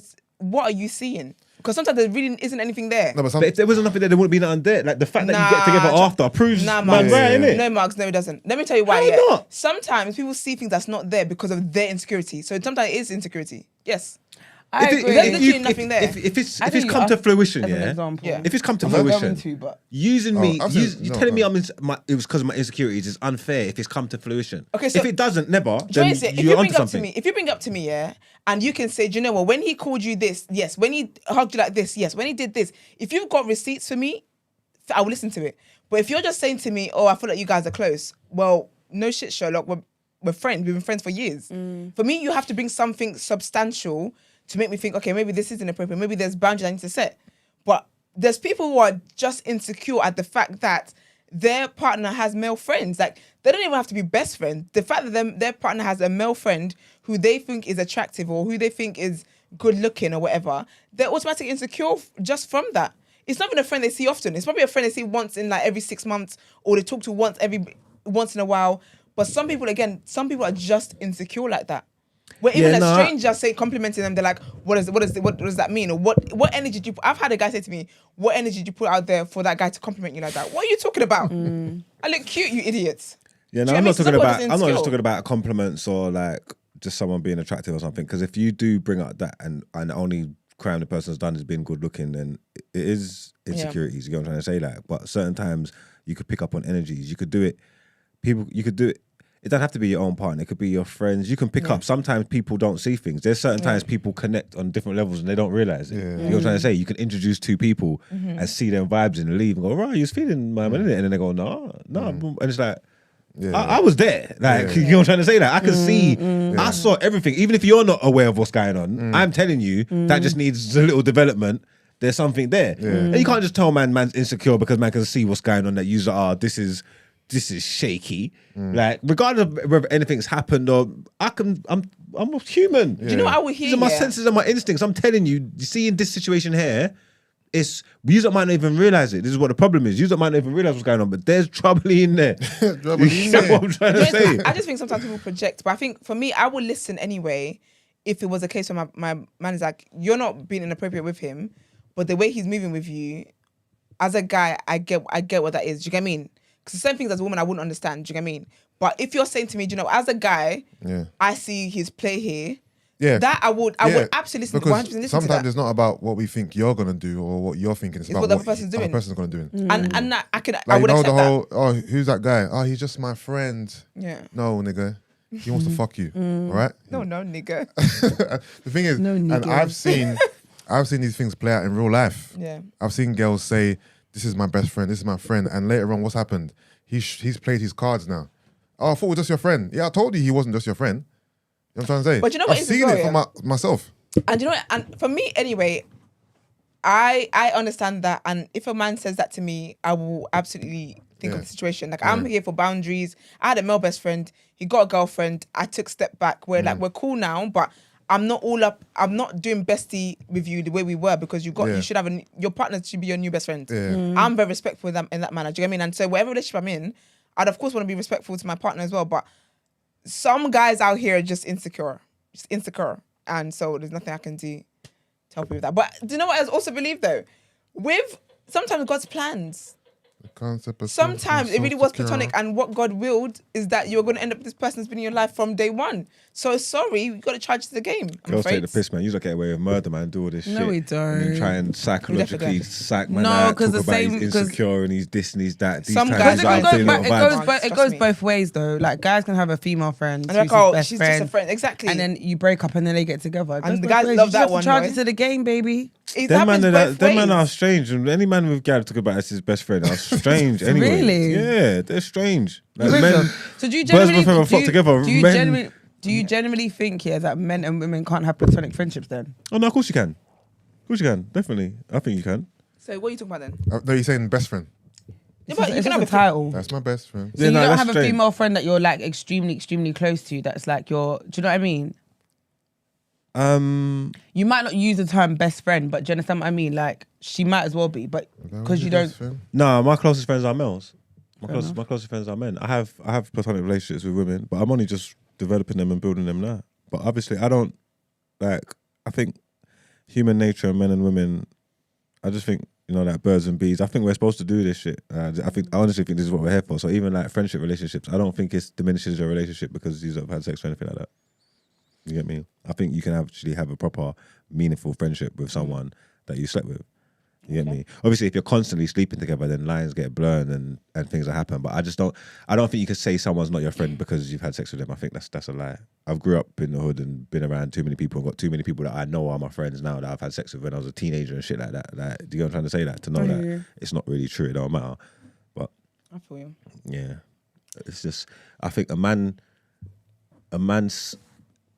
it speaks to his, I don't know, man. Like, there's cognitive skills missing or something. Like, if your best friend's a woman and you've been living as a man your whole life and like, there's okay.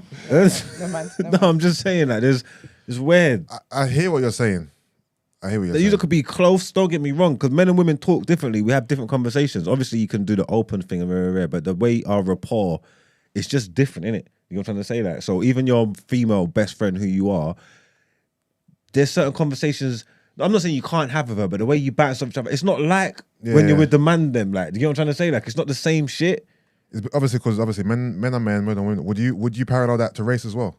So if a black man best friend was a white man, would you say, but he can't relate to you on so many different levels? How can he be your best friend? Would you No parallel it to that as well? No. Okay. Because obviously that's just having different cultures, different environments. You can, that your differences are your differences, but you can bond on so much. And we're men first. You know what I'm trying to say? Like, so first. Women, sports, ambitions, monies and things like that, we can connect on so much. Doesn't matter whether flipping you look like dogs in the house. So I don't think it's a bigger deal like that. Okay, all right. You get me? Yeah. How could you see like dog in the house? What? No, that's a very white example. I'm just saying, it don't matter, innit? Like, it's cool. Dogs in the house and getting to pubs. Like, I love a pub, you know. Bruv, you know what? Because I got white friends, but I grew up in like not in a white area because obviously Hackney's quite multicultural. But then I went to school in Islington as well. The smell of a pub is very nostalgic for me. Not that I used to like, frequent it. Like when my parents first came to this country and when I was young, they used to leave me with a white family in Brighton. Oh, swear. And I used to go to the pub. Oh, that was lit. Yeah. So the smell of a pub is very, you know what I mean? It's nostalgic for me still. Esther, over to you. Thank you very much. But yeah, man, all in all, I think each person should date as they see fit and what it is that you can handle. We're not all the same, so don't be projecting on people. All right. This is Walden Road, right? Yeah. All right. Let's go. Third point. Boy. Let's go. Number 3. Are you okay? What's going today's through? energy ego, What? man. No, it's fine, it's fine. No, I'm helping you progress the Walden Road. When have you ever helped me progress? What's going on? I used to help you. Early days, I used to help you a lot. He just dropped a bomb and What did he drop? He doesn't want anything fixated on his left Sean. What bomb? No, don't worry. I spoke to you guys about that on me No, before. that's not me. That's why we're laughing. This is it. Oh, we talk about that part of it. That's why. Listen, when you said the story, I look back at Brett like, you know what? We're not gonna go down I that didn't road, realize that boy. you guys went there. Listen. All right, say no. I'm not being funny. I want to know. Boy, No. it's a story for another day. These guys think crazy things about me, man. Nah, but it's just the way the story got told. Stranger things are happening. No, literally. Okay, that's great. Gina, over to you, please. Okay, so Oloni tweeted something that literally like, I wouldn't say triggered me, but I was just like, yeah, I want to talk about this. Okay. So she says, when aunties ask me about marriage, it makes me wonder if that was the height of their success. And don't get me wrong, there's nothing wrong with that. I've just never been that kind of girl growing up. My version of success was creating my own name and not taking someone else's. Oof. And Wow. literally, and do you know what it was for me? Yeah, I feel like growing up here for the longest time, to me, the height of success in my life was to be married. Yeah. Like literally. Yeah. So like when I was like approaching 30, I was rattled because I was like, I'm not married. I don't have kids. This happened at 26. Like, literally, what is going on? And it gave me a complex. And I'd say within the last 2 years, obviously I'm over it. Yeah. I don't care. Like it is what it is. And I live life on my own terms. But it had me in a chokehold. Like I feel like the way my life has gone, even with relationships and stuff here, I've just always in my head been like, I need to get married. Do you know what I mean? So like I've been in relationships that I didn't really need to even stay in for the sake of marriage. Because that was the end goal. And then I thought, yes, I've made it. Is the thing that you gotta realising you're not wifey material, so you're moving the goalposts? Don't be rude. No. What's wrong with you? Listen. No, because back in the day, a lot of women were getting married. Like, marriage was their goal. They set it out for it. They got it, and they got married. Marriage was rife. It's changing nowadays. People are blaming society, but maybe the talent pool's not. Yeah, maybe. I'm asking the question. No, I'm not saying. I'm asking. I don't think it's a case of me not being marriage material. Do you know what it is? How many people married? Do you both ever look in the mirror and like write down your faults and stuff? Yeah, I know my faults though. I know my I'm faults. very accountable. Like I actually know my faults, and Give I me know 5. big man, and I know where I went wrong in like past relationships and stuff like that. Yeah, and I can put my hand up. Do you know what I mean? Like no one's perfect. Yeah. But I guess for me, I'm just talking about how important marriage was for me in regards to like life in general. Do you know what I mean?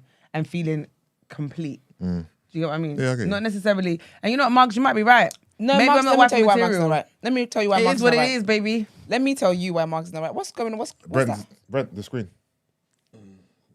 Oh. Marks isn't right because how many people that got married back in the time they got married are now are still together? Not a lot. I'll tell you that. I keep my ears to the streets.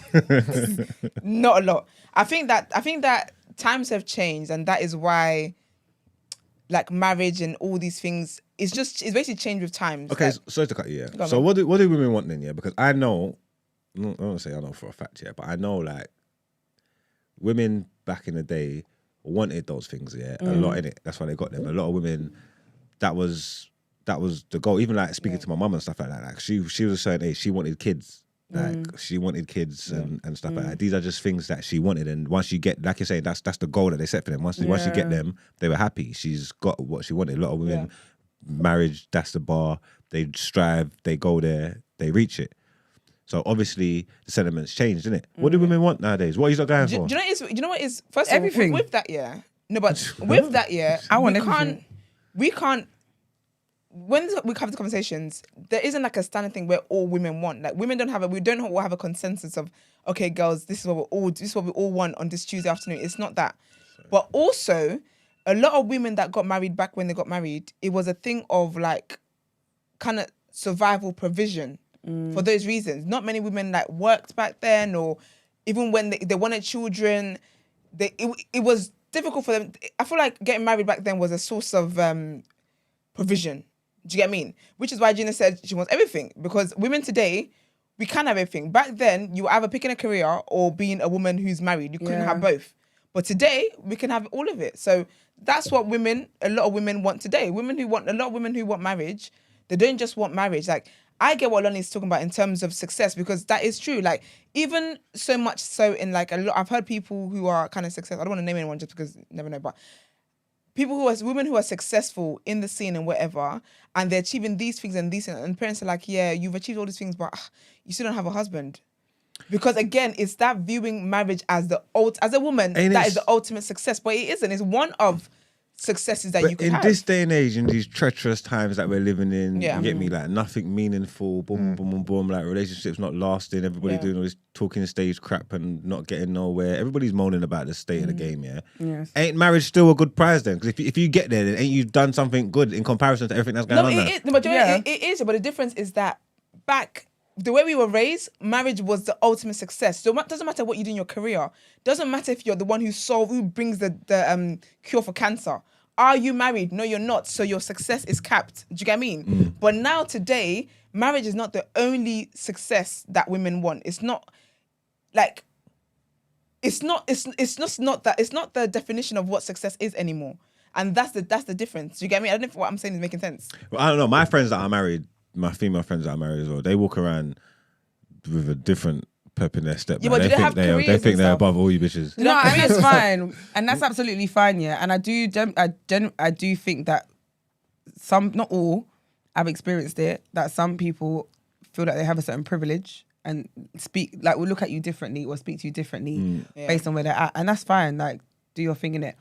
But in the same breath, there's a lot of people I know who got married early. And now they're no longer together. Like, they're divorced or they're separated or my man's cheating. Or, do you know what I mean? Like, I've seen it go both ways. And to be honest, no one around me who's married has been married long enough to even come and chat to me about it because you just arrived. You just got here. You know what I mean? So and I'm not... Relax. No, literally. And I'm not wishing anything on them. And I'm not saying that I want it to demise or whatever. Yeah. But it's like, you kind of need to like reduce it a little bit because... Nothing's like no condition is permanent. Literally, right? But quite honestly, what I was saying earlier is I want everything. As in, I want marriage. I want kids. I also want a career. I also want to be successful in my field. I also want to be independent in a sense where I've always said from young, it's not because of money that a man's gonna take me for idiot. And if I'm honest, if I look back at like my aunties, my mum, like that generation, a lot of them were married and got taken for idiot because of security.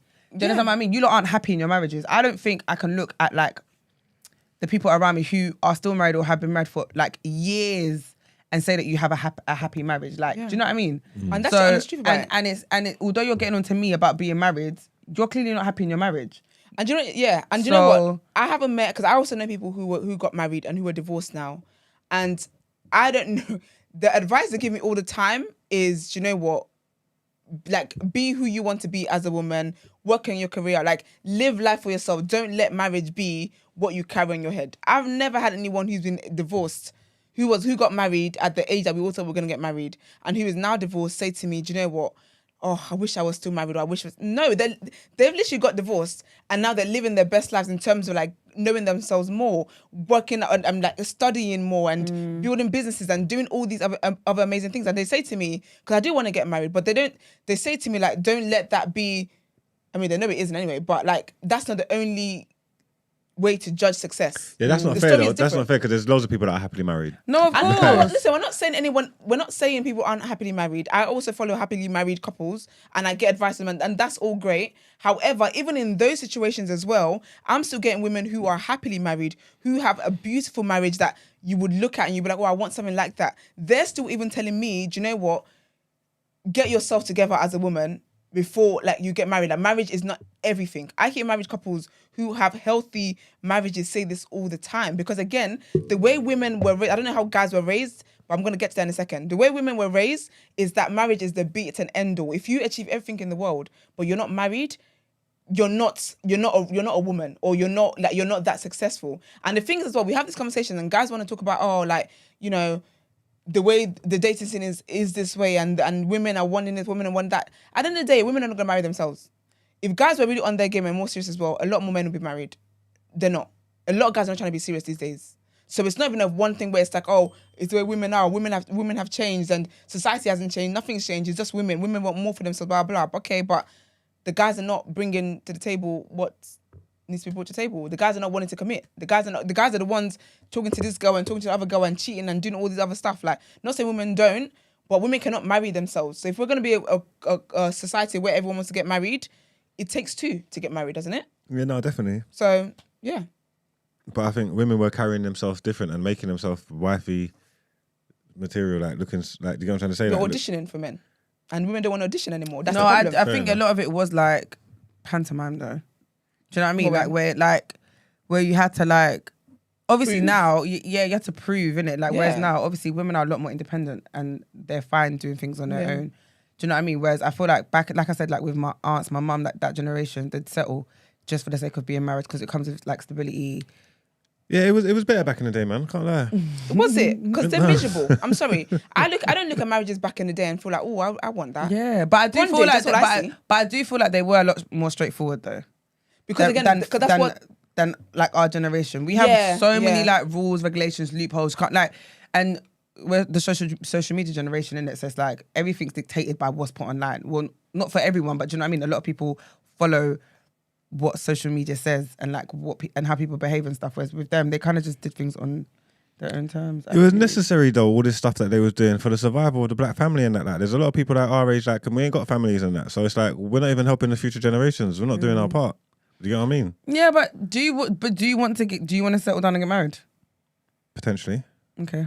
I don't want to get married. And look how many guys think like this. So how are we going to get married if these guys are talking about not trying to settle down and guys are talking about, oh, I want to live my best life, and then when I get to age 50, I'm going to end up with a 30-year-old. I want to have the day. I want the day because I want to put the suit on because I look good in the suit. So I want to have the day. You want a wedding, you don't want a marriage. I enjoy going to my friends' weddings. You want a wedding, you don't want a marriage. Well, I need to meet someone that's going to make me want to get married first before. It's not just like, that's what I'm trying to say. Fair. You can't just cling on to the hope. You do it the wrong way around. No, do you know what? I hear you. It's the wrong way around. You can't just have this picture of marriage and then start looking to find someone to fit into that slot. That don't make sense. I've got to meet someone that changes my frame of mind and makes sense to me to make me want to get married. I can't be running around longing for marriage and looking for this thing because then I'm going to start worrying about all the wrong things, looking for love in all the wrong places, end up in a situation I'm not supposed to be in because I'm longing for this goal. Okay, but this is what I'm saying, right? Okay, I can only speak from, I guess, an African perspective. Me being Ghanaian anyway, I feel like it's the same with you, innit? Like growing up for us, I get what you're saying, but that's how we were raised. Like a lot of us were, like from young, your mum, your auntie, like it will be drilled into you that when everything's so you can get a husband, learn how to cook so you can get, not to feed your family. It's learn how to cook so you can get a husband. Survive. Not for you to survive. It's learn how to cook so you can get a husband. Learn how to clean so your husband. Everything is centered around your husband and your marriage. You're a little girl. I'm learning to cook stew at the age of 10. I'm not playing out with my mates. My mum's in the kitchen telling me, you need to learn how to make stew. So when you cook for your husband. Oh my gosh. But do you get what I mean? That's how I was raised and it was ingrained in me from young. So like, as much as you're like, oh, you can't walk around longing for all of this stuff. That's a luxury. That's all I know. And that's all I've known. Do you get what I mean? So it's only when I got older and I was able to kind of like detach myself from it and do and unlearn those things, but it's not that straightforward. It's not that easy. Do you get what I mean? It really isn't. It really isn't. And that's where I'm at as well. It's on learning and detaching myself from that cultural and traditional mindset. It's a lot. It is a lot of work, but big up all the women that are doing it, man, because it's definitely worth it. In my opinion. We'll get there in the end. Yeah, I guess so.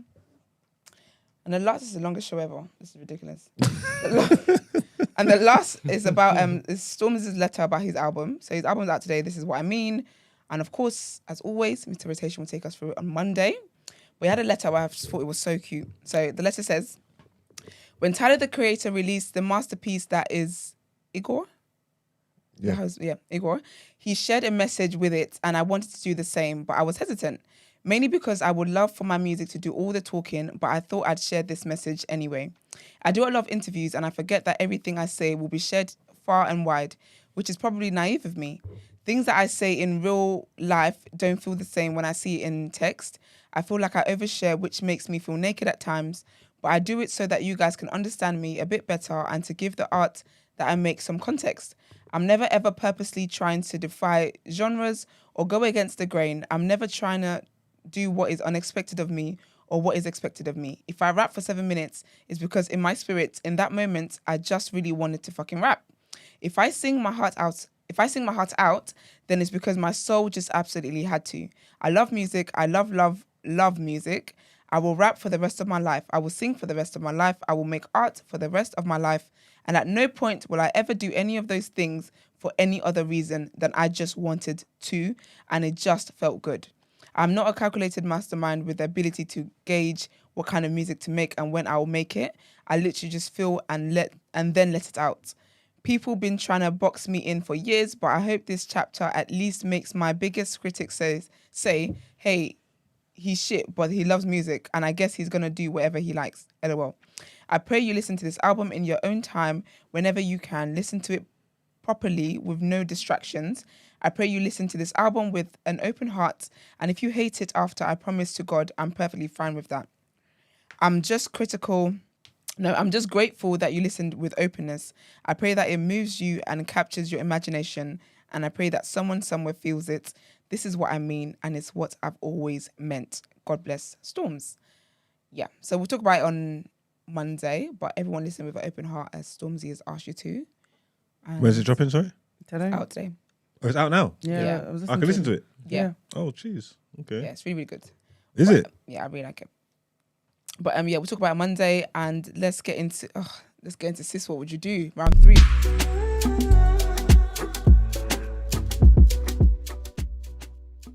Read it. Have you got it? Yeah, I got it. All right. Sis, what would you do? Good morning, ladies. I love the show, but I have the most sinful of problems. Oh, God. I can't even read the next one. I can't believe what I'm seeing. I'm in love with my father's son. Jeez. I keep hearing... Hey, why am I in it? I keep hearing Esther say not to let your father block your blessings. And I want to know if the social construct of morality is blocking mine. So I'm now 37. I've got 3 children by 2 different fathers, neither of whom are in their lives. My father in question lives in Ghana and has been living there since I was 12. I went to Ghana last Christmas and met a guy there at a family function. We've been talking back and forth ever since, and he's come to see me 5 times over the last 7 months. Okay. I've obviously fallen deeply in love with him, and he's actually asked me to move to Ghana to start a family. He's very successful, mind you. He's got a cocoa business that's doing very well. It was just last week that I found out that he was at the family function because he's actually my family. Well, he was adopted by my father when I was 13. My father has a couple other families in Ghana, by the way, and he's very wealthy. I haven't seen him in person since he left me at 12 and couldn't have known anything about this guy. So I'm conflicted. I'm aware that my situation with 3 kids at 37 doesn't make me the best candidate for possible suitors, and his love is a sure thing. But would it be too crazy to move to Ghana with everything for my brother? What would people say? Any advice here is welcome. Girl! Sorry, because I went toilet, the first part, this is her step brother or what? Yeah, He's adopted. He's adopted, Okay. actually. They're not even brothers. Yeah. They're like brothers by Can I be association. honest? I thought she was He going can run. He's running. I thought they was going to say she got different mums. I was going to still Yeah, tell her to do it. You get me? Nasty ass. You nasty Yeah, because I ass. can't like, On a when I- Tigerian thing. Nah, just- man. when I That's saw too my name in close. there, I said, nah, why am I in it? But That's sis too is running. close. But I think first step 1 to stop calling you brother. That's not your brother. You Stop can't. it. Yeah. That's gonna give you the ick She eventually. didn't say brother. She said my father's son. At the end, she says brother. Yeah. So you adopted. People will definitely look away. People will definitely talk. But honestly, Amor, in this life, as we were just talking about in the previous segment, it's far and it's difficult. The economy is tight. I'm not gonna Personally, I lie. think that's running. Do your thing. Do you know what? The thing is, What? two-way street. No. Yeah, go on. So obviously, on the one, Firstly, you're a culture vulture. Leave him. No. Because she says Ghana, now he's out here doing. Okay, go on. He's allowed. all right. So obviously, he's looking like an appealing candidate for her. But on the flip side, no, is she an appealing candidate for him? Yes, because he Well, wants he's to marry- asked her. He's asked her to move to Ghana. Yeah. Oh, okay. Remember, I was in toilet. I missed. So, Sorry. So he's on it. Yes. He's come to He's- see because that's her. what's He's really come to important. see You're her. annoying, you know. He's come to see her 5 times within the last Okay, 7 okay, months, okay, right? right. And he's asked her to move to Ghana. Do you know the only? I guess this is really like cynical of me, yeah, but I don't trust Ghanaian men. That's what the problem is. Yeah. Oh yeah, I thought that. So for me, that's alarm bells. Just the fact that he lives in Ghana. Is he born and bred in Ghana? no, but he's come here though to visit her. So What does that mean? Like for me, what does it mean? Okay, you've come in to see me. Okay, what would you not trust decent. about him then? Because I was thinking more the passport route. Nah, Wait. So he's born and bred in Ghana, I'm assuming and so. Yeah, she's UK she's born. UK. Yeah, so her dad left. Her dad moved to Ghana when she was 12. Okay. So she's not seen her dad since, right? Okay. I guess. And they had like a family function, so she Yeah. went back to Ghana Yeah. and obviously met him at the party. Yeah. And they've been kicking it, talking Yeah. whatever. He's come to see her a Yeah. few times or whatever, Yeah. and she's fallen for him, right? Yeah. And she found out the other day that the reason why he was at the party is because obviously her dad is his dad, but it's because her dad adopted him. Okay. So to He's me, not chatting shit. There's a 1 drop rule. Someone said yeah. If there's not 1 drop of blood, you can chop it. What's the one drop rule? But they're not trying to chop. They're trying to be married. They've been chopping anyway, so how do we know? Because they're He going to came- visit. They're not coming here for Bible study. came You know, over 5 times in the last 7 months. from Ghana to London. They're not coming for Bible study. If she didn't let off, that would have been 1 time. You're too real, you know. Fair. I'm just letting you know. You All know their what flights it ain't is? cheap. She had to run it up. I'll be honest with you, yeah. Yeah, I know I said that, men are, the economy is tight. Granted, the economy might not be that tight for some of you. That's fair. The economy is not that tight for me to marry my brother anyway. But It's not in her this brother. Stop calling situation- him that. It's not even his brother. That's the big. So exactly. Yeah, it's not brother. It's for me, dad's adopted son. I'll be honest with you. I would, if this was me in this situation, I'm going forth with it. But only if I really like him, because she did mention that she feels like because she's got 3 kids, blah blah blah, 2 men, blah blah. Don't let that be the reason why you you're settling. why you settle Yeah. for this. If that's really the forefront, then Who? ma'am, As in her or him? She's got 2 kids. She's got 3 Yeah, kids by no, 2 no. different So you're guys. So saying you know that- how like she's obviously said, obviously I'm 37. I've got 2 kids. Yeah. I've got 3 kids with 2 different guys. I know I'm not an ideal candidate for suitors. So she's basically saying her dating pool's quite small or limited. so that's why So she's- I don't know if that's why, but we're I'm saying saying if don't that's- let that yeah. be like the reason why driving you reason. want to like. If that's what's driving you into the situation, and it's a case of I It feel like could I be. can't. No, but I'm A saying factor. and that's what I'm saying. If it is, It could be a factor. I'll be honest with you. If it is a factor, I would say she shouldn't go with it, because that means that you're settling. I think it is a factor. I can't pretend that I don't think it's a factor, especially because he's not just a guy she met in Ghana. It's someone who's within her family. Obviously, there's not 1 drop of blood, so we can let things run. But you know what I mean, like, And- your pool's so small, you're looking into family now for a potential partner. But let me be It's honest, not also, family. yeah. I know what you mean, but But it's still family in name. Do you know what it is as well? Also for me, leaving the country and uprooting like your kids to another country because Yeah. of a man, Yeah, it means risky. it's like when you were trying to date your cousin. When did I try and date my cousin, bro? Was it you? Are you taking the mic? No, it was Esther. Oh, sorry. No, why? Because Esther used to sit there, so it's like, you know what I mean. Oh, okay. Muscle That's memory. Muscle memory. She said it while she's there is in the it main story seat. She's that I the queen. said how my family friend wants to date me? Oh, it's both. It's both Yeah, of to be you. fair. Brent, there's stories from both about cousins. I'm not gonna lie, I do have a story. Yeah, so I wasn't bugging that. Well, we're on here now. If your parents married into a relationship and a big person came, so obviously that's your, I don't know how it Step- works. what- yeah. Stepson. Yeah. I don't believe in that foolishness. Stepson. Step brother, step sister, Yeah, whatever. okay. Would you chop it? Nah, because you've been introduced to me as my sister-in-law. So once you put sister there, I can't do it. Do you know the maddest thing is that people love to hold on to like how things were done back in the day and whatever. Back in the day, people were married their cousins, like Abraham and all them man. I'm This dead. ain't It was back in the all day. like, do you get me? So if we want to hold on to back in the day, back What? in the day, your relationship status is too. But personally, anyway, I just think that with this, it's an adopted son. and your dad has been in your life for 12 years, like, it's not like a thing where you guys have lived in the same household. It's not that kind of situation. Really and truly, this is actually a stranger. Sis, I would say go forth. I think if you are going to do the big move though, like... Oh, she's moving there. Oh. She's moving to Ghana. So, and you've got kids. So for me, like, you have to make sure that it's a thing. Do you get what I mean? Because it's not just you on your own. You're going to literally change the lives of your children as well. So her dad's wealthy, innit? So... Her dad ain't been in her life at all since she was 12. That don't count. Her dad's wealth is not her wealth. But this man's wealth could be hers. Because he's very successful. I think just really think about your children in this situation, do you know what I mean? And put them first. And don't tell them. And if you're at peace with this decision, then I wonder how the two fathers feel about her. They're not in the lives. They're not in the lives of kids. Yeah. Okay. But I think also as well, for me, the biggest flag here, if there is to be a flag, it's kind of like amber, is you looking at yourself and thinking, I'm 37, I've got 3 kids. That's a big thing that should not be ignored. And I think if that's one of the driving factors in why you want to be in this situation, in a relationship, personally, I would vote no then. I don't think you should be in any relationship should start because you feel sorry for yourself, because you feel like you can't do better. That's not true, man. You're going to end up on alone listening to these girls. Go flex with You them. can't tell me something's not true and it's come out of my mouth. I'm just saying.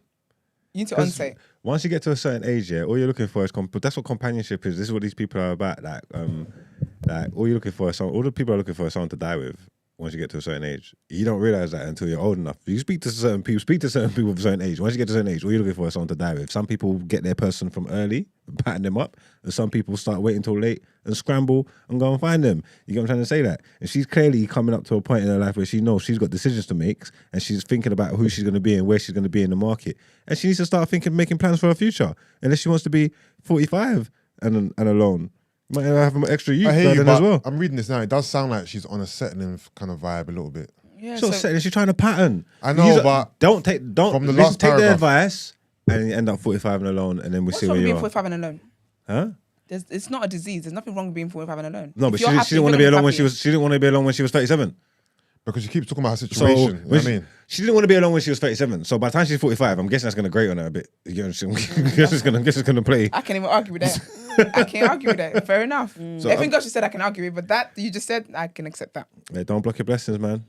So, question: in Nigeria or Ghana, if this particular situation happens, like, what's the environment like? Would you guys get stoned? Yeah. I'm joking. I don't know. No, but you can't because he's not her blood brother. He's not her blood brother. I think... I mean, I don't. It's definitely raised eyebrows. I don't know about. I think people would. Do you know what? You definitely be the talk of the church WhatsApp group. Yeah, no, there'll definitely be conversations being had. The church WhatsApp group. What? But they'll all be at your wedding as well. Yeah, but they'll literally all come and show you at your wedding. This is some real ass shit. Or the dad can just unadopt him. To be fair. Yeah. What do you mean? You can't unadopt. Do you know what it is? Of course you can. You just type the papers. You just none involved. You don't unadopt the emotions and the fact that you're a son. How long has he been raised for? Oh, sorry, I thought this was a new son. He adopted the child at 30. Ain't nobody else adopted a kid at 30, a person at 35. I don't know why. I came into this thinking it's a grown adoption. No, the dad adopted the boy at 13. You can't get adopted as a 37-year-old. What the hell? I thought it was a grown, he's been a big man. I didn't you should be a parent by now. Out here looking for parents. Oh, okay. So he raised him since the youth. Yeah, and obviously he was in Ghana, so he actually raised him. Unadopt, you know. I thought it was like maybe. I just see the papers up. I thought maybe he came in under the phone when he was like 30 or something. You know what I mean? You're annoying. Man said unadopt. I said see the papers up. Yeah. You gotta stop forcing this baby on this man, though, man. That's an adoption. They're not related. They're not related. They didn't. If they grew together in the house and stuff, I can understand where you are coming from. But, bruh, like, allow her, man. Stop being stupid, man. Like, they're not related. She don't know this nigga. Okay. No, you're right. I said it can run though. My thing is, I said it can run. My only thing is her kids, innit? Like, and also, okay, sorry. There's something that's being said in the comments that's pissing me off. What's that? Someone said, yeah, like, how do you end up? And I know you were genuinely asking, but it's the people co-signing you. So whoever it is, catch the shade. How do you get to the point where 2 men aren't in the kid's life? Maybe I'm being ignorant, which is fair. That's a fair question. However, people are like, oh, thank you, and I don't get it though. What are you talking about? Mm-hmm. Is it okay? It's got nothing to do with the woman. Like, it's got nothing to do with her choices than the men not standing up to the responsibilities that they have. What is going on here? We need to stop shaming women for being single mothers when there's a father who's not stepped up to what he should be doing. Yeah, I don't get it. How is it her shame to bear when Yusuf Ajiba? No, I'm trying to dive into maybe a few, just hate a women few of the and just say reasons that. why the men aren't in the life? Like, what are the possible reasons? Because some men are just irresponsible. Yeah. Unless it's the thing where she's driven him away and she's, made life difficult for him to be in this child's life. That I can understand. I think their question but is some more men are the just fact- not. Yeah, no, everything you're saying is right. I think they're more talking the fact that there's two. It doesn't matter if there's 10. So like, No, it is. It just speaks to bad choices, man. Who is the common denominator here? If there's 2 men and 1 woman and both men are out of life, who's the common denominator? That's kind of what they're getting at. I'm not saying because obviously like men got the freedom to up and leave, and there's no one's wrong or right. You can't shame someone for that because whatever you don't know the ins and outs of their relationship, so whatever's gonna happen is gonna happen. Yeah. But women have the responsibilities. Like we spoke about what I said earlier. Yeah? Women have the responsibility to make these decisions, and men can just up and leave, innit? Yeah. So you've got the onus is on you, yeah, to make right decisions and not just have babies with idiots. You know what I'm trying to say? That, and it works both ways for men as well. Like you got to know who the parent of your child know what it is, because you have kids and afterwards you get into all these problems. And you should have done your due diligence beforehand. Yeah, this stuff that we're doing is serious. People don't take it serious. Yeah. Starting families, raising babies, having kids with strangers, and all this stupidness that people are doing. You should have done your due diligence beforehand to know who you're getting into that situation with, Can I add to that, so you please? don't end up in these problems. Can I innit? add to that? I know of families where it's marriage. They're actually married. They've gone through the whole works, whatever, they're married. And they've had a child and the man has just decided, you know what, actually, I don't want to be a dad. And it's up and left. There's not enough of due diligence and research and getting to know a person that you can do for you to prevent a person just deciding one day, do you know what, I'm going to up and leave.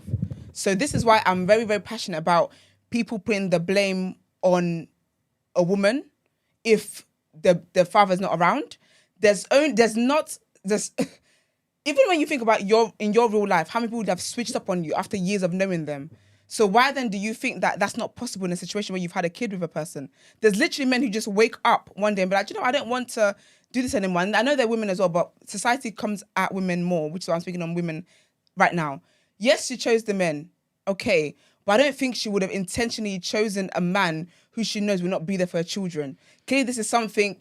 No, people can, but in most situations that I know of, the women have not intentionally walked into the situation knowing that this man may not be there. And again, I'm not saying this doesn't happen, but in situations when it comes down to shaming the women for being single mothers, I will never, ever, ever, ever stand by that. I don't care what the situation is, what the circumstance is. The point I'm trying to make here is that there's no amount of work that you can do and no amount of research and no amount of getting to know a person to then prevent something that person might do to you.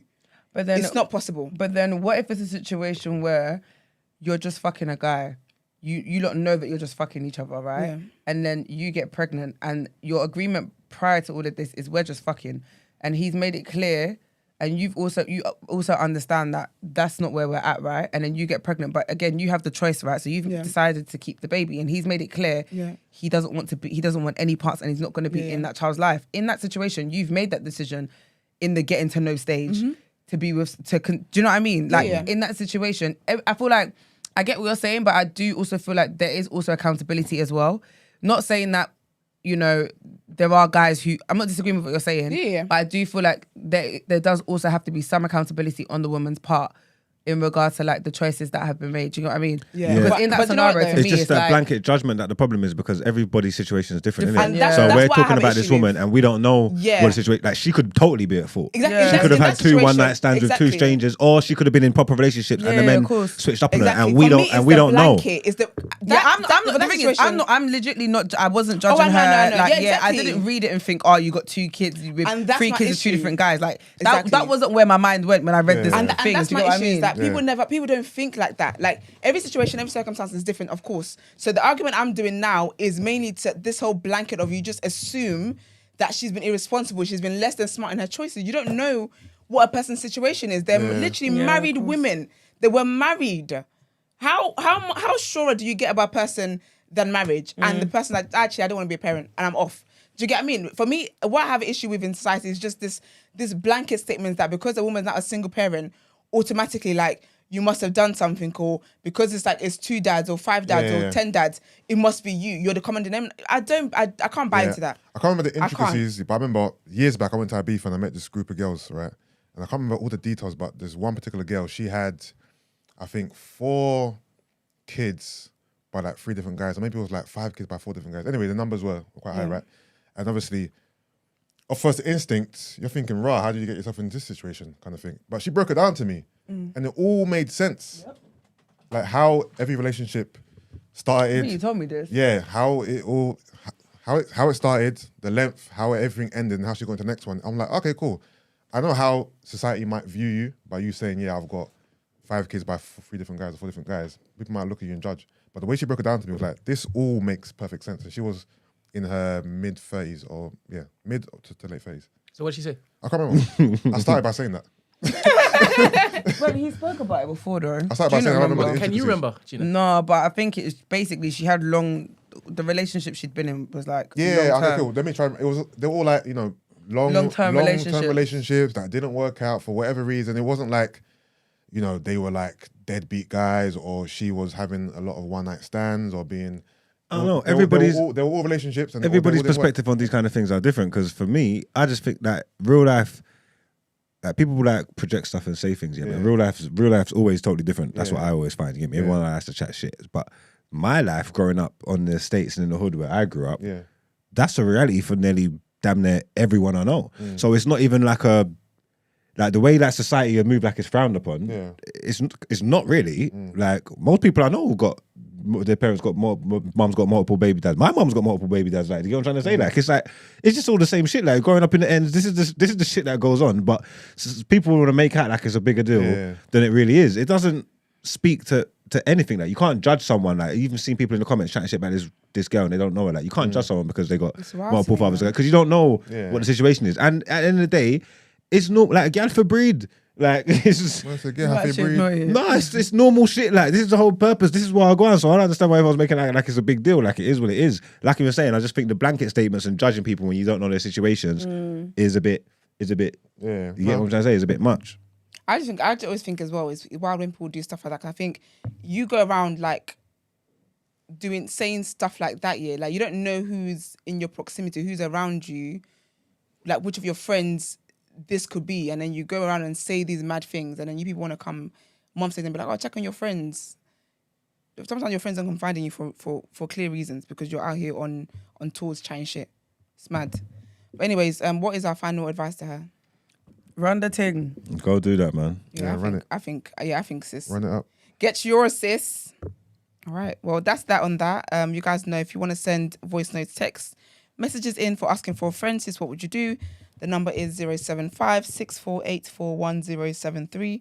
If you're more of an email babe, the email address is tdasubmissions@thenewblack.com. Let us know what segment it's for, and we will be here to help you. Let's get into our last headlines for today.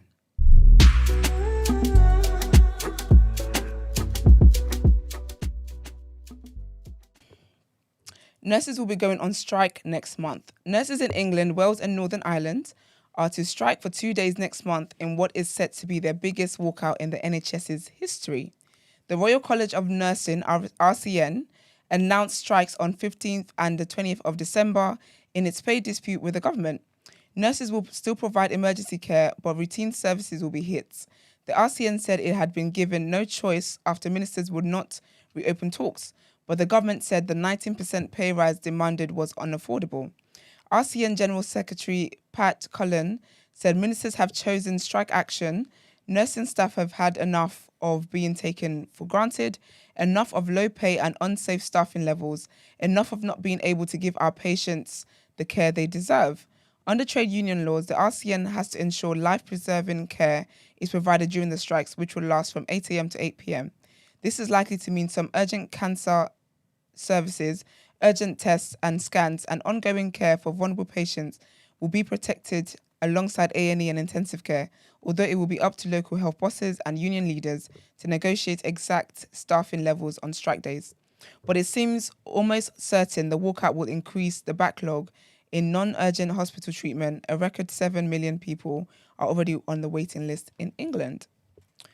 And then the next is, have you received a text from the police? Detectives have begun contacting 70,000 people suspected of being victims of a sophisticated banking scam. The Metropolitan Police is sending text messages to mobile phone users it believes spoke with fraudsters pretending to be their bank. Met Commissioner Sir Mark Rowley described an enormous endeavour in gathering evidence after the discovery of an online fraud network. There have been more than 100 arrests so far and one man has been charged. People who receive a text message in the next 24 hours will be directed to the Action Fraud website to register their details as officers build cases against suspects. Sir Mark told BBC Radio 4's Today programme, the Met was contacting mobile numbers that were connected to the fraudsters for longer than a minute, suggesting a fraud or attempted fraud had taken place. The scam involved fraudsters calling people at random, pretending to be a bank and warning of suspicious activity on their account. They would pose as employees of banks including Barclays, Santander, HSBC, Lloyds, Halifax, First Direct, NatWest Nationwide and TSB. The fraudsters would then encourage people to disclose security information, and through technology, they may have accessed features such as one-time passcodes to clear accounts of funds. As many as 200,000 people in the UK may have been victims of the scam, police said, with victims losing thousands of pounds and in one case, £3 million. Detectives have said genuine messages from police will be sent on Thursday or Friday. They said the messages will direct victims to the Metropolitan Police website, which would ask people to register with Action Fraud. Any other texts should be regarded as fraudulent themselves. And our last headline is airports may begin to stop the foolishness and relax the rules on carrying liquids and laptops on planes. Security restrictions on liquids and laptops in airports hand luggage could be abolished in the UK in 2024 due to the deployment of high-tech 3D scanners. The government is considering rolling out the advanced technology, which is similar to CT scanners used in hospitals, in 2 years, although a final decision has yet to be made, a source told the BBC. Currently, passengers taking liquids in their cabin bags are restricted to containers of up to 100 ml, which must be placed in a single transparent, resealable plastic bag when they pass through airport security. The current rules have been in place since November 2006. The Times reported that major UK airports have been given a deadline of mid-2024 to install more advanced scanners, and ministers have been carrying out a review with a formal announcement expected in the coming weeks. Passengers failing to remove items from their bags or travelling with large bottles of liquids and creams are the biggest cause of delays at airport security. The new technology, which has been trialled at London's Heathrow Airport since 2017, enables staff to zoom in on a bag's contents and rotates the images for inspection. But guys, let's get into the reaction, our sports headlines.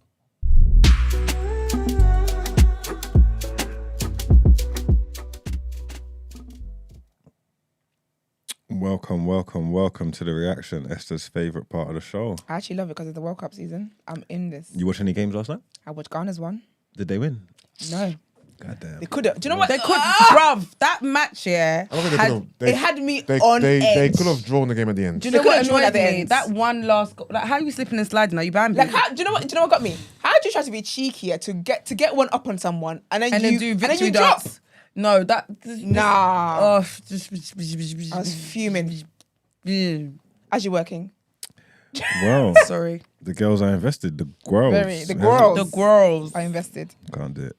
But let me just give you a quick rundown of yesterday's results. So Switzerland beat Cameroon 1-0. Uruguay and Korea Republic drew 0-0. As you heard, Portugal beat Ghana 3-2. And the Brazilians beat Serbia 2-0. So yeah, let's get into it. You say a good game, yeah? I actually missed it. It actually was I can't I think Portugal. Yeah, decent game still. Do you know what? I can't lie to you, yeah? So obviously, because Portugal's got Ronaldo in it, yeah? People acting as if like, Ghana, like they almost as if like they were talking to me as if they were losers, and I didn't like that. So basically, where is my screenshot? So BBC had the cheek to post something up yesterday. Oh, I've got it. Hold on. They had a cheek here to post. They basically posted the BBC Match of the Day official verified page, talking about Ghana have just celebrated a shot like they've won the FIFA World Cup. Their fans may not be there for a long time, but they're definitely in Qatar for a good time. Then I had a picture of all the Ghanaians dressed up, and I just feel that is so rude. Don't act as if like the people were not doing the best that they can on that pitch. Because obviously, because they were against Portugal, who's got Ronaldo in it, they're acting as though like it's a short like. So basically, they were talking about how here for a good time, not a long time. Yeah, but it was more like it was more not appreciating the fact that Ghana was putting in the right efforts to block Portugal's goals, and they're acting as if like, oh, with Portugal just having a bad day, or maybe Ghana having a good day. Maybe it's that. Anti-black idiots. Anyway, that's it for me today, man. You guys have got my blood boiling today. She's invested, man. World Cup bringing people together. Yeah, this is a game still. You know what? It showed me actually that Portugal might be. I'm not saying yesterday showed me that they're contenders, but they've got a lot of talent. No, definitely a lot of talent. They've got a lot of talent, and if they hold me in right, they could do some things, man. Yeah, but they got to do it right. You know what I mean, okay, All right. They are right. huh? You said they're all right. They are right. Yeah, so they got some talent, and they do some right things. They could do something. Yeah. Did you watch the game, Mags? No, I would be. I would give more input. Yeah, how did Ronaldo perform? All right. So look Nah, past he missed like a good few goals. You got subbed, you know. Oh, you got dragged? Of course he did. What time?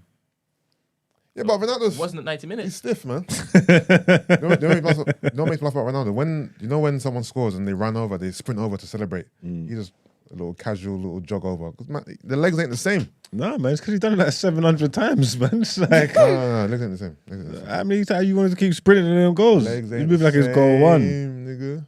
But yeah, fuck that. And then obviously, my champions elect, Brazil. Your guy scored too.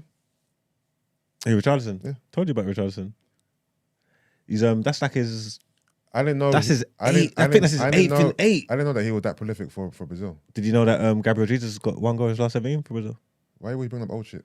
You know what it is? My disdain for Richarlison stems from 2 places. 1, he plays for Spurs, and 2, because he's obviously keeping out Jesus or Martinelli in the team. That's it. But he's a good player. That second goal was cold. He's all right. That's it. He's alright. Nah, The second goal was good. Second He's goal all was right. He's No. He's I'm an not, alright player. no, Richarlison is not a world. He's not a worldy guy. No, but he's decent. He came onto the scene. But There that was a lot of second goal- fanfare there. He that came onto the second scene goal supposed to be was decent, yeah? Maybe didn't kick on or live up to the full potential because there's a little bit of hype around him. Yeah. But through his Everton career, he has showed that he is a fair. He has showed he is a decent footballer. He's a decent player. There's definitely a good upside that can come together. Yeah. And on international level, Yeah. he's their golden boy right now. No, I didn't know he was their golden boy. I didn't know. I thought it was still Neymar or whatever. But yeah, no. Listen, that second goal. It's definitely not Richarlison. Huh? When you say golden boy, it's definitely not Richarlison. No, I'm not saying as purple in- patch, like just no. right this second now. Yeah, He's who's on scoring 8 and goals? 8. Who's If you scoring just mean goal scorer, Yes, cool. we are. All Not right. as in who is Brazil's golden boy. No, No, that's obviously Neymar. that's Neymar. Everybody knows that. That's Neymar. No, but right now, Yeah. like, obviously, like, we're not in the know, innit? Yeah? Yeah. But before that game went off, there would be fans in that stadium and people looking, saying, boy, what's Richarlison going to do now? Yeah, He popped because up and hit a he brace. scored, he scored. Because he's Yeah. doing it. Yeah, You have to I get that. give Jack his jacket, man. What are you talking I about? love that second goal. Second goal's cold, bruv. Cold. Neymar came off injured with a swollen ankle. See him crying a bit. It looked like a ball, man. It looked massive. I'm sure he won't play next game. No, that's not good. I don't think if Neymar don't play, then I don't think they can take it, man. You don't think so? Nah, I think they need Neymar. Do you think they he's their played a talisman. bit better when he came off? It was a bit more fluid. I see that. I heard the commentator saying that as well. It was popping a bit more. But Yeah, it was by popping a bit then, by then they was tired. Yeah. You got fresh legs on, and Because the thing is, Brazil we know this already, but Brazil got attackers, man. yeah, there Like, is. with or without Neymar, they're a threat. Yeah, Rafinha's good. Rafinha, Rodrigo come Vinny, off look good. I even Vinny forgot Jr. about Rodrigo. Gabriel could play. Richarlison, Anthony. And even when Martinelli came on, he looked lively. Oh yeah, Martinelli as He well. looked lively when he came on. Yeah, no, they can do it. Yeah, I think with or without Neymar, they can do something. Yeah, but he's their talisman. No, he though. is. Like big game situations and that. No, for sure. You get me? For sure. But they've got attacking power, man. It's crazy. It's actually quite scary. That's why I picked them, man. That's why I picked them. Obviously, quick rundown. There's a game playing now, I believe. All the Welsh folks out there, all you Welsh people, you're playing Iran. I swear, if you win, you're more than likely guaranteed your place through. No, If that'd Wales be 4 win, points. that'd be 4. England. Yeah, because USA still got to play England. I think if you beat Iran, you would have all but guaranteed your place through. So big up Wales. That's happening right this second now. At 1 o'clock it's Qatar versus Senegal. 4 p.m. is Holland versus Ecuador, and at 9 p.m. is the big one, Clash the Titans, England versus USA. I'll be doing a live watch along for that on Filthy if you want to join me. And that's about it for the football. What's your prediction for USA England? Oh, we should slap them. Slapping? Yeah, we should beat them. Up. We should beat them. I'm going 2-0. Scorers?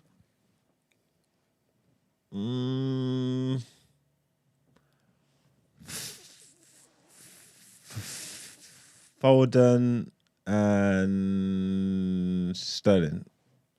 Cool. I'm gonna go for a young 3-1. 3-1. Scorers. I think Kane will get on the score sheet. Let's go Kane. I expect Saka. Let's go Kane, Sterling, and let's do a Harry Black Maguire Lives header. Oh. Okay. You know what I mean? A little. You know what I mean? There you go, Brent. I think at least 3. I can see them scoring. Yeah. If they are, well, Maguire is going to play. I don't think the concussion is going to be affecting this game. So they might even score 2, to be honest. Yeah. If they score 2, then England will score 4. Okay. So 4-2. that's if they score. Okay. Yeah. I do see them scoring. Gina, Please, I don't know what any of this stuff means. I beg. just predict the score between England and USA. 3-1 2. England. All right. Esther. I see England winning, but I feel like it's like a 2-0 Okay. type of vibe. I actually predicted the Brazil game yesterday. Actually, I was quite proud of myself. What did you predict? Did you call it? Yeah. Yeah, I called it. I said 2-0. Okay. Good on What you. did England score the first time again? 6. Oh yes, it was 6, wasn't it? They might. Oh, sorry. Yeah, they might score again though. They might be rampant. I hope so. I hope they've England. got a lot of fuel in the booties Yeah. this time. But I see them. I definitely see them winning though. I hope they got fuel in their booty. Okay. All right. All right. Let's get into final segment of the day.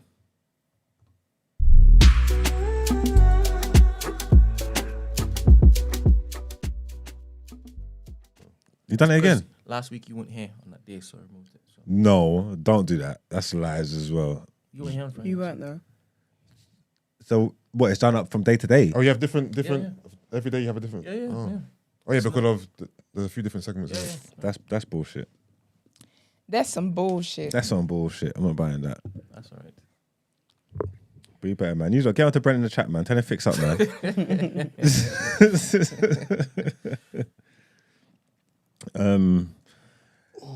Yeah, obviously we touched on it before. Today's recipients of Done Out Here, Brent's right, man. This is Done Out Here worthy. I think we need to highlight Balenciaga. I think you lot need to do better, and I think you need to dash your Balenciaga sock kicks in the bin. Gina, dash the bag, man. Dash the bag, Gina, man. Live stream as well. Alright, cool. Nah, man, dash it, man. Cut it up, man. They're doing wrong. We stop. You listen to R. Kelly? Exactly. We cancelling R. Kelly. What for playing with kids? These man gotta go. No, it's the truth though. It's the truth, and there's too much. What are we gonna do? What's it gonna take for you to not wear your Balenciagas? You get what I'm trying to What's say? it gonna take, Gina, man? What's it gonna take?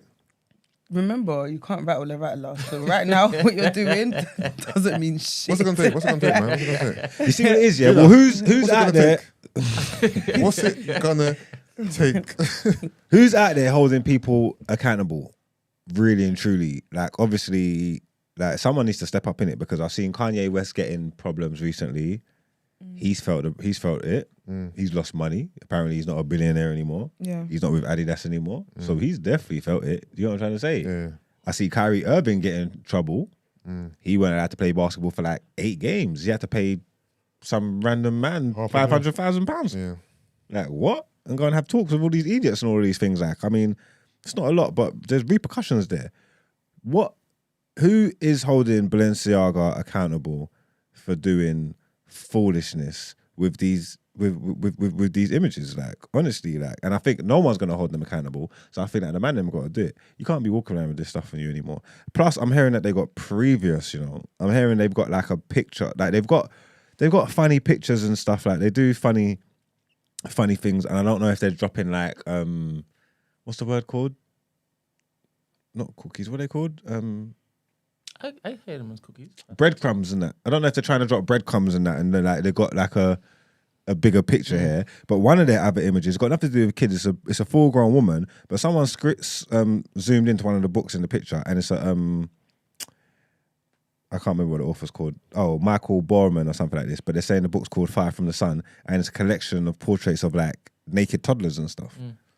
There's a question. This actually is an agenda. I don't know, because some people are saying that the guy, like, you shouldn't go for the guy because it is art and it's an art form, whatever. But there are people that say it's got like sinister undertones to it, and there's questions. Yeah, you know what I'm trying to say. I don't know. Yeah. Huh? I'm not defending it, but back in the day, I said that there used to be like little paintings of like baby angels and the little cherubs and things. Yeah, exactly. So well, there you go. So that's where there's a conversation to be had, and there's pushback on either side. Yeah. But with stuff like this, when you bring out receipts, it backs up what we're speaking to, innit? If you got previous of doing, you're just moving strange. One of the images, it's got tape on the floor, like some tape on the floor, and I think the tape's supposed to say Balenciaga on it, but it's got 2 A's instead of 1, and then you can only see Ball, Baal, which is a pagan god who demanded child sacrifices. Okay. So there's breadcrumbs here. There's a real theme going on. Like, this ain't accidental. And then speaking to what Brent said before, this is a multi-million-dollar company. This would have went through tens, if not hundreds of people to get cleared. Like 100%. This whole campaign. So their excuse that they're trying to blame it on set designers and this and that is nonsense. Somebody at the top of their, even in their position, looked at that and said, we'll go with that one. We're going to go with this one. It's a go. You know what I'm trying to say? Like, it's not even just bondage. Like, it's like endorsing abuse, because this teddy bear's got like black and blue eyes.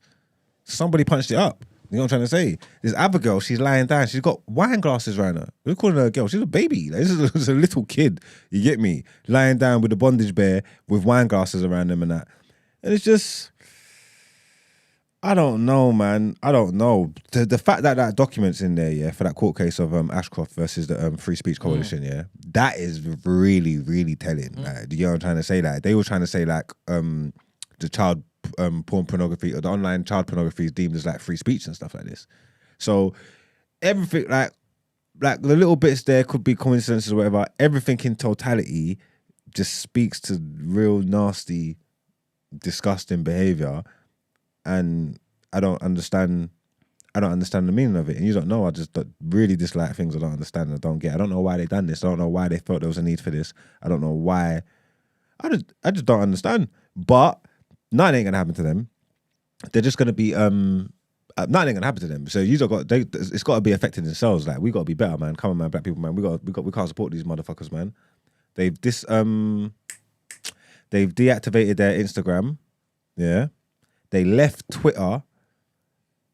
Like, before this incident happened. Yeah, but again, reporters and that are like internet police are saying that they left Twitter because they knew this was coming up here, and Elon Musk is going to take a hard stance on child abuse and these kind of things. You know what I'm trying to say? Yeah. So they shut their Twitter down before the campaign even come out, because we're hearing that they might have knew there was going.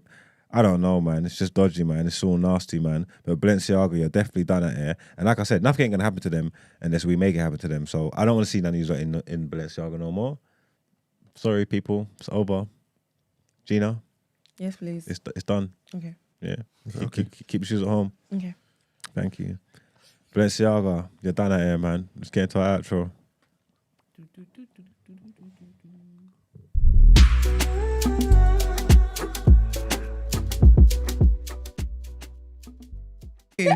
I'm just watching it. All I'm seeing is yeah. What's that? What the chat? Irritating. It's irritating. I'm tired. I'm actually tired. And I'm like, and then I'm just reading. I'm like, Esther's going for it. What's the conversation? I'm over it. Do you know what I just need? I just need people to sit down and reflect.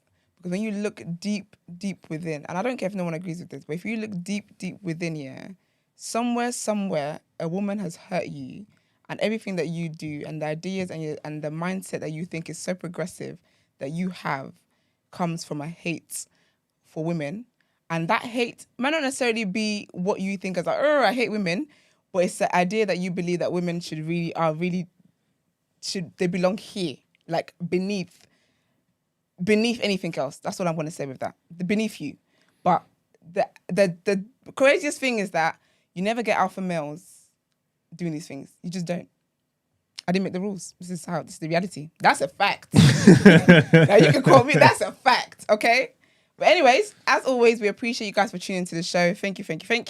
Shout out to the live crew. As always, like the video before you come out of this. Follow us on social media platforms. The Day After TNB on Instagram, Twitter. Comment, share the videos, do all that great stuff. We're also on TikTok, actually. And if you want to send voice notes and text in for asking for a friend, what would you do? The number is 075-6484-1073. If you want to inquire about the show or feature on the show, email the team the day after at thenewblack.com. It's been a great week and we'll see you Before guys you sign here. out, can you just let people know the poll? End of the poll. Oh, about my plantain? Yes. Yeah, what is it? It's not here. The poll's still there. It's now 232 votes. Hold on. It's not coming up for me. It's not coming up for me. Oh, you are losing. You are down bad. You want me to tell you? Very. The poll? Yeah. Wait. Do you think that Out of 232 votes, 19% That's of the highest them vote I've ever seen. say they want hard planting. So wait. 81% want it proper juicy. How many people voted? 232. That's bare people, you know. So only 44 of us voted for hard plantain. And that's it. Those are the 44 people that have got taste. Because I'm gonna get me some hard plantain today. That's what I'm gonna do. Well, don't make me go home and fry some. I think if it's that soft crap, don't go home and fry it. You're right. Listen, you're right. I'm not gonna make you go home and fry that. If you're gonna go home and it's gonna be soft, fry one for me. How about that? Yikes! You think you know people? You think you know a person? You're so annoying. Don't you have